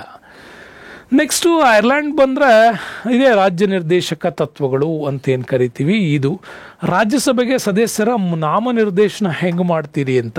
ನೆಕ್ಸ್ಟು ಅಧ್ಯಕ್ಷರ ಚುನಾವಣೆಯನ್ನು, ರಾಷ್ಟ್ರಪತಿ ಚುನಾವಣೆಯನ್ನು ನೀವು ಹೆಂಗೆ ಮಾಡ್ತೀರಿ ಅಂತ ಹೇಳೋದೆಲ್ಲ ನಮ್ಗೆ ಎಲ್ಲಿಂದ ಬಂದಿರೋದು, ಆಸ್ಟ್ರೇಲಿಯಾದಿಂದ. ಇನ್ನು ಜಪಾನಿಂದ ನಾವು ತಗೊಂಡಿದ್ದು ಕಾನೂನಿನಿಂದ ಸ್ಥಾಪಿತವಾಗಿರ್ತಕ್ಕಂಥ ಸಂಘ ಸಂಸ್ಥೆಗಳು ಹೇಗೆ ಕಾರ್ಯವಿಧಾನವನ್ನು ರೂಪಿಸ್ಕೊಳ್ಬೇಕು ಅಂದರೆ, ಇಟ್ ಮೀನ್ಸ್ ನಮ್ಮಲ್ಲಿ UPSC ಬರ್ತವೆ. ಓಕೆ, ಇವು ಹೆಂಗೆ ಕೆಲಸ ಮಾಡಬೇಕು ಅನ್ನೋದು ಹೇಳ್ತವೆ. ಹಾಗೆಯೇ ನಮ್ಮಲ್ಲಿ ಕಾನ್ಸ್ಟಿಟ್ಯೂಷನಲ್ಗಳು ಕೆಲವೊಂದಿಷ್ಟು ಪ್ರೋಗ್ರಾಮ್ಸ್ಗಳು ಕೂಡ ಬರ್ತವೆ. ಅವು ಕೂಡ ಮುಖ್ಯ ಚುನಾವಣಾಧಿಕಾರಿ ಹೆಂಗೆ ಕೆಲಸ ಮಾಡಬೇಕು, ಇವನ್ನೆಲ್ಲ ಕಾನೂನಿಂದ ಸ್ಥಾಪಿಸವಾದಂಥ ಕಾರ್ಯವಿಧಾನಗಳ ಸೆಕ್ಟರ್ಗಳು ಹೆಂಗಿರಬೇಕು ಅನ್ನೋದನ್ನು ಕೂಡ ಎಕ್ಸ್ಪ್ಲೈನ್ ಮಾಡೋದು ಯಾವುದು ಅಂತಂದರೆ ಅದು ಜಪಾನಿಂದ. ಇನ್ನು ರಷ್ಯಾದಿಂದ ಮೂಲಭೂತ ಕರ್ತವ್ಯಗಳನ್ನು ತೆಕ್ಕೊಂಡಿದ್ದೀವಿ, ಹಾಗೂ ಪೀಠಿಕೆಯಲ್ಲಿ ನ್ಯಾಯದ ಆದರ್ಶಗಳನ್ನು ಹೆಂಗೆ ಸೇರ್ಪಡೆ ಮಾಡಬೇಕು ಅನ್ನೋದು ಕೂಡ ಇದರಲ್ಲಿ ತಿಳ್ಕೊಂಡಿದ್ದೀವಿ. ಜೊತೆಗೆ ಇಂಪಾರ್ಟೆಂಟು ಇಂಗ್ಲೆಂಡ್ ನಮಗೆ. ಸೊ ಇಂಗ್ಲೆಂಡಿಂದ ನಾವು ಸಂಸದೀಯ ಸರ್ಕಾರದ ವ್ಯವಸ್ಥೆ ಮತ್ತು ಭಾರತದಲ್ಲಿ ಕಾನೂನು ವ್ಯವಸ್ಥೆಗಳನ್ನು ಹೆಂಗೆ ರೆಡಿ ಮಾಡಬೇಕು, ಕಾನೂನುಗಳನ್ನು ರಚನೆ ಮಾಡುವಾಗ ಶಾಸಕಾಂಗದಲ್ಲಿ ಹೆಂಗಿರಬೇಕು, ಹಾಗೆಯೇ ಕಾರ್ಯಾಂಗದಲ್ಲಿ ಹೆಂಗೆ ತರಬೇಕು ಅದ್ರ ಬಗ್ಗೆ ಹೇಳಿದ್ದೀವಿ. ಮತ್ತು ಏಕಪೌರತ್ವ ಹೆಂಗಿರಬೇಕು, ದ್ವಿಪೌರತ್ವ ಹೆಂಗಿರಬೇಕು ಅಂತ. ಭಾರತದಲ್ಲಿರೋದು ಏಕಪೌರತ್ವ ಹೆಂಗೆ ಫಾಲೋ ಮಾಡಬೇಕು, ಕ್ಯಾಬಿನೆಟ್ ಸಿಸ್ಟಮ್ ಹೆಂಗಿರಬೇಕು, ಎಷ್ಟು ಪರ್ಸೆಂಟೇಜ್ ಆಫ್ ಮಂತ್ರಿಗಳು ಇಲ್ಲಿ ಕೆಲಸ ಮಾಡಬೇಕು ಅನ್ನೋದ್ರ ಬಗ್ಗೆ. ಹಾಗೆಯೇ ಸಂವಿಧಾನದ ಪರಿಹಾರಾತ್ಮಕ ಹಕ್ಕುಗಳೇನಿದ್ದಾವೆ, ರಿಟ್ಗಳು, ಆ ರಿಟ್ಗಳನ್ನು ಹೆಂಗೆ ತರಬೇಕು, ಮತ್ತು ಸಂಸದೀಯ ಸವಲತ್ತುಗಳು, ಹಾಗೆ ದ್ವಿಸಭೆಗಳು ಅಂತ ಏನು ಕರಿತೀವಿ, ಬೈಕ್ಯಾಮರಲ್ ಲೆಜಿಸ್ಲೇಚರ್ಸ್ಗಳನ್ನು ಹೆಂಗೆ ನಡೆಸಬೇಕು ಅನ್ನೋದ್ರ ಬಗ್ಗೆ ಇಂಗ್ಲೆಂಡಿಂದ ನಾವು ಎರವಲು ಪಡ್ಕೊಂಡಿದ್ದೀವಿ. ಇನ್ನು ಅಮೇರಿಕಾದಿಂದ ಬಂದರೆ ನಾವು ಪ್ರತಿ ಸಾರಿ ಮಾತಾಡ್ತೀವಲ್ಲ, ಇದು ನನ್ನ ಹಕ್ಕು ಅಂತ 6 ಮೂಲಭೂತ ಹಕ್ಕುಗಳನ್ನು ನಾವು ಹೆಂಗೆ ಅದನ್ನು ಮೇಂಟೆನೆನ್ಸ್ ಮತ್ತು ರಚನೆ ಬಗ್ಗೆ ತಿಳ್ಕೊಂಡಿದ್ದೆ ಅಮೇರಿಕಾ ಸ್ವಾತಂತ್ರ್ಯಕ್ಕೆ ಬಂದದ್ದೇ ಆ 3 ಪದಗಳು. ಸ್ವಾತಂತ್ರ್ಯ, ಸಮಾನತೆ ವಿಚಾರದಲ್ಲಿ ನಡೆದಂಥ ಹೋರಾಟ ಅದು. ಹಾಗಾಗಿ ಸ್ವಾತಂತ್ರ್ಯ, ಸಮಾನತೆ, ಭ್ರಾತೃತ್ವದ 3 ಕಲ್ಪನೆಗಳೇ ಅಲ್ಲಿನ ರೈಟ್ಸ್ಗಳಾಗಿ ಕನ್ವರ್ಟ್ ಆಗಿತ್ತು ಅದು ಕೂಡ. ಇನ್ನು ನ್ಯಾಯಾಂಗದ ಸ್ವಾತಂತ್ರ್ಯ ಹೆಂಗಿರಬೇಕು ಅಂತ, ಸುಪ್ರೀಂ ಕೋರ್ಟ್ ಮತ್ತು ಹೈಕೋರ್ಟ್ಗಳ ಕಾರ್ಯನಿರ್ವಹಣೆ, ಮತ್ತು ಸುಪ್ರೀಂ ಕೋರ್ಟ್ ಹಾಗೂ ಹೈಕೋರ್ಟ್ ನ್ಯಾಯಾಧೀಶರನ್ನ ನೀವು ಹೇಗೆ ಮಹಾಭಿಯೋಗ ಮುಖಾಂತರ ಅವ್ರನ್ನ ರದ್ದು ಮಾಡ್ಬೋದು ಜಡ್ಜ್ಗಳನ್ನು, ಅದ್ರ ಬಗ್ಗೆ, ಮತ್ತು ಉಪಾಧ್ಯಕ್ಷ ಹುದ್ದೆಗಳನ್ನು ಹೆಂಗೆ ನಿರ್ಮಾಣ ಮಾಡ್ತೀರಿ ಅಂತ. ಇನ್ನು ಜರ್ಮನಿಯಿಂದ ಅಂತೂ ನಾವು ವೆರಿ ಇಂಪಾರ್ಟೆಂಟಾಗಿ ತಗೊಂಡಿದ್ದು ಅದರ ಒಂದು ತುರ್ತು ಪರಿಸ್ಥಿತಿಯಲ್ಲಿ ಮೂಲಭೂತ ಹಕ್ಕುಗಳನ್ನು ಹೆಂಗೆ ಅಮಾನತ್ ಮಾಡಬೇಕಾಗತ್ತೆ ಅಂತ ಕೂಡ ಅದನ್ನು ಜಾರಿಗೆ ತಂದ್ವಿ. ಅದಾದ ನಂತರ ದಕ್ಷಿಣ ಆಫ್ರಿಕಾದಲ್ಲಿ ಕೂಡ ಅಷ್ಟೇ ಭಾರತದ ಸಂವಿಧಾನದಲ್ಲಿ ಹೆಂಗೆ ತಿದ್ದುಪಡಿ ಮಾಡಬೇಕು ಅನ್ನುವಂಥದ್ದನ್ನು ಎರವಲು ಪಡೆದಿದ್ದು ದಕ್ಷಿಣ ಆಫ್ರಿಕಾದಿಂದ. ರಾಜ್ಯಸಭಾ ಸದಸ್ಯರ ಚುನಾವಣೆ ಹೆಂಗೆ ನಡೆಯುತ್ತೆ ಅನ್ನೋದು ಕೂಡ ದಕ್ಷಿಣ ಆಫ್ರಿಕಾದಿಂದ. ಇನ್ನು ಫ್ರಾನ್ಸಲ್ಲಿ ಬಂದರೆ ಗಣರಾಜ್ಯ ವ್ಯವಸ್ಥೆ, ಪೀಠಿಕೆಯಲ್ಲಿ ಸ್ವಾತಂತ್ರ್ಯ, ಸಮಾನತೆ, ಭ್ರಾತೃತ್ವದ ಒಂದು ಮಿನಿ ಕಾನ್ಸ್ಟಿಟ್ಯೂಷನಲ್ 44 ಅಮೆಂಡ್ಮೆಂಟ್ ಏನಿದೆ ಅಲ್ಲ, ಈ 44ನೇ ತಿದ್ದುಪಡಿಯ ಹಿಂದಿನ ಬಹುದೊಡ್ಡ ಶಕ್ತಿನ ಈ ಫ್ರಾನ್ಸ್ ವಿಚಾರಧಾರೆ. ಆ ಫ್ರಾನ್ಸ್ ವಿಚಾರಧಾರೆ ನಮಗೆ ಸಿಕ್ಕಿದ್ದು ಇಲ್ಲಿಂದ. ಇದು ನಾವು ಚೆನ್ನಾಗಿ ತಿಳ್ಕೋಬೇಕು. ಇನ್ನು ನೆಕ್ಸ್ಟ್ 99 ಕ್ವಶನ್ ನಂಬರ್, ಇದು ಕೂಡ ಚೆನ್ನಾಗಿದೆ. 1977ರಲ್ಲಿ ಇಂದಿರಾ ಗಾಂಧಿಯವರು ಈ ಕೆಳಗಿನ ಯಾವ ಮತಕ್ಷೇತ್ರದಿಂದ ಲೋಕಸಭೆಗೆ ಪುನರ್ ಪ್ರವೇಶ ಮಾಡಿದ್ರು ಅಂತ. ಯಾಕೆ ಅಂತಂದರೆ ನಮ್ಮ ದೇಶದಲ್ಲಿ ಆವಾಗ ಬಹಳ ಪ್ರಮುಖವಾಗಿ ಒಂದು ತುರ್ತು ಪರಿಸ್ಥಿತಿ ಟೈಮು. ಇಂದಿರಾ ಗಾಂಧಿಯವರ ವಿರೋಧಿ ಅಲೆ ತುಂಬ ದೊಡ್ಡದಾಗಿತ್ತು. ಇಂದಿರಾ ಗಾಂಧಿಯವರು ಎಲ್ಲ ಕಡೆ ನಿಂತರೂ ಸೋಲ್ತಾರೆ ಅನ್ನೋ ಅಂತ ಒಂದು ಇತ್ತು. ಆ ಸಂದರ್ಭದಲ್ಲಿ ಅವರಿಗಾಗಿ ಒಂದು ಮತಕ್ಷೇತ್ರವನ್ನು ರೆಡಿ ಮಾಡಿದ್ರು. ಆ ಮತಕ್ಷೇತ್ರ ಯಾವುದು ಅಂತ ಕೇಳಿದ್ದಾರೆ. ಬಳ್ಳಾರಿ, ರಾಯ್ಬರೇಲಿ, ಚಿಕ್ಕಮಗಳೂರು, ಅಲಹಾಬಾದ್ ಅಂತಿದೆ. ನಿಮಗಿದು ಗೊತ್ತಿದೆ, ಯಾವಾಗಲೂ ಗಾಂಧಿ ಕುಟುಂಬಕ್ಕೆ ಪುನರ್ ಸಂಸ್ಥಾನ ಒದಗಿಸ್ಕೊಟ್ಟಿರೋದೇ ಕರ್ನಾಟಕ. ಅದರಲ್ಲಿ ಅವರು ಚಿಕ್ಕಮಗಳೂರು ಕ್ಷೇತ್ರದಿಂದ ಇಲ್ಲಿ ಹೋರಾಟ ಮಾಡಿ ಆ ಒಂದು ಯಶಸ್ವಿಯಾಗಿ ಕೆಲಸ ಆಗಿತ್ತು ಅಂತ. ಇನ್ನೊಂದು ಫೈನಲಿ 100ನೇ ಪ್ರಶ್ನೆ, ವೆರಿ ಇಂಪಾರ್ಟೆಂಟು, ಹಾಟ್ ಫೇವ್ರಿಟ್ ಅನ್ಬೇಕಿದೆ ನೀವು ಕಾನೂನು ವ್ಯವಸ್ಥೆಯಲ್ಲಿ. ಇನ್ ಕ್ಯಾಮರಾ ಟ್ರಯಲ್ ಅಂದರೆ ಏನು ಅಂತ, ಕೋರ್ಟ್ಗಳಲ್ಲಿ ನಡೆಯುವಂಥ ಇನ್ ಕ್ಯಾಮರಾ ಟ್ರಯಲ್ಸ್ ಅಂತ ಒಂದು ಸಿಸ್ಟಮ್ ಇದೆ, ಇದು ಏನು ಅಂತ ಕೇಳಿದ್ದಾರೆ. ನ್ಯಾಯಾಲಯದಲ್ಲಿ ನ್ಯಾಯಾಧೀಶರು ಮತ್ತು ಸಂಬಂಧಪಟ್ಟವರು ಮಾತ್ರ ಭಾಗವಹಿಸುವ ನಡಾವಳಿನ, ಅಥವಾ ನ್ಯಾಯಾಲಯದಲ್ಲಿ ಭಾವಚಿತ್ರ ತೆಗೆಯಲ್ಪಡುವ ನಡಾವಳಿಗೆ ಸಂಬಂಧಪಟ್ಟದ್ದ, ನ್ಯಾಯಾಲಯಗಳಲ್ಲಿ ಚಿತ್ರೀಕರಣ ಮಾಡಲ್ಪಡುವ ನಡಾವಳಿಗಳು ಹೆಂಗಿರಬೇಕು ಅನ್ನೋದ್ರ ಬಗ್ಗೆ ಹೇಳುತ್ತಾ, ಅಥವಾ ಸಾರ್ವಜನಿಕರು ಅಥವಾ ಮಾಧ್ಯಮದವರು ಇಲ್ಲದೇನೆ, ಅವ್ರು ಯಾರೂ ಇಲ್ಲದೇನೆ ನಡೆಯುವ ನ್ಯಾಯಾಲಯದ ವಿಚಾರಣೆನಾ ಅಂತ ಪ್ರಶ್ನೆ. ಭಾಳಷ್ಟು ಸಂದರ್ಭದಲ್ಲಿ ಇನ್ ಕ್ಯಾಮರಾ ಟ್ರಯಲ್ಸ್ಗಳು ನಮಗೆ ದೊಡ್ಡ ಮಟ್ಟದಲ್ಲಿ ಚರ್ಚೆ ಆಗಿದ್ದು, ಭಾರತದಲ್ಲಿ ನಡೆದಂಥ ಕೆಲವೊಂದು ನಿಕೃಷ್ಟ ಅಂತ ಕರಿತೀವಿ ಅತ್ಯಾಚಾರದ ಪ್ರಕರಣದ ಸಂದರ್ಭದಲ್ಲಿ ಇನ್ ಕ್ಯಾಮರಾ ಟ್ರಯಲ್ಸ್ ಅನ್ನುವಂಥ ಒಂದು ಹೊಸ ಪದ್ಧತಿ ಇಂಟ್ರೊಡ್ಯೂಸ್ ಮಾಡಿದ್ರು. ಅದಕ್ಕೆ ಉತ್ತರನೇ ಇದು ನಿಮಗೆ ಡಿ ಆಪ್ಷನ್ಸ್. ಇನ್ ಕ್ಯಾಮರಾ ಟ್ರಯಲ್ಸ್ ಅಂತಂತಂದರೆ ಸಾರ್ವಜನಿಕರು ಮತ್ತು ಮಾಧ್ಯಮದವರು ಯಾರೂ ಇರಲ್ಲ, ಕೇವಲ ಜಡ್ಜು, ವಾದಿ, ಪ್ರತಿವಾದಿ ಮತ್ತು ಅಲ್ಲಿ ಅಪರಾಧಿ ಮತ್ತು ಸಾಕ್ಷಿ ಇದನ್ನಿಟ್ಕೊಂಡು ಮಾತ್ರ ಚರ್ಚೆ ಮಾಡ್ತಾರೆ. ಅದು ಅವನ ಹ್ಯುಮ್ಯಾನಿಟಿಗೆ ಯಾವುದೇ ರೀತಿಯಾದಂಥ ಧಕ್ಕೆ ಆಗಬಾರ್ದು. ಅವನು ಪೂರ್ತಿ ತೀರ್ಮಾನ ಆಗುವವರೆಗೂ ಅವನ ಬಗ್ಗೆ ತಪ್ಪು ಕಲ್ಪನೆಗಳು ಸಮಾಜದಲ್ಲಿ ಬರಬಾರ್ದು.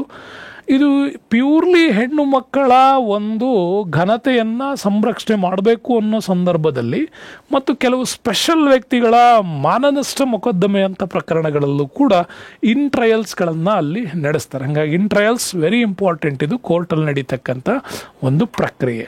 ಇಷ್ಟೊಂದು ಅದ್ಭುತವಾಗಿ 100 ಕ್ವಶನ್ಸನ್ನು ಕಂಪ್ಲೀಟ್ ಮಾಡಿದ್ದೀರಾ. ಇಷ್ಟು ಅದ್ಭುತವಾದ ಪ್ರಶ್ನೆಗಳ ಫುಲ್ 360 ಡಿಗ್ರಿ ಅನಾಲಿಸಿಸನ್ನು ನಿಮಗೆ ಕೊಡ್ತಾ ಭಾಳ ಅದ್ಭುತವಾಗಿ ಈ ಪ್ರಶ್ನೋತ್ತರ ಸರಣಿ ನಡೀತಾ ಇದೆ. ತುಂಬ ಎಂಜಾಯ್ ಮಾಡಿದರೆ ನಿಜವಾಗ್ಲೂ ಒಂದು ಲೈಕ್ ಮಾಡಿ, ನಿಮ್ಮೆಲ್ಲ ಸ್ನೇಹಿತರಿಗೂ ಲಿಂಕ್ನ ಶೇರ್ ಮಾಡ್ತೀರಿ ಅಂತ ಹೇಳ್ತಾ, stay with us Ramesh. Thank you.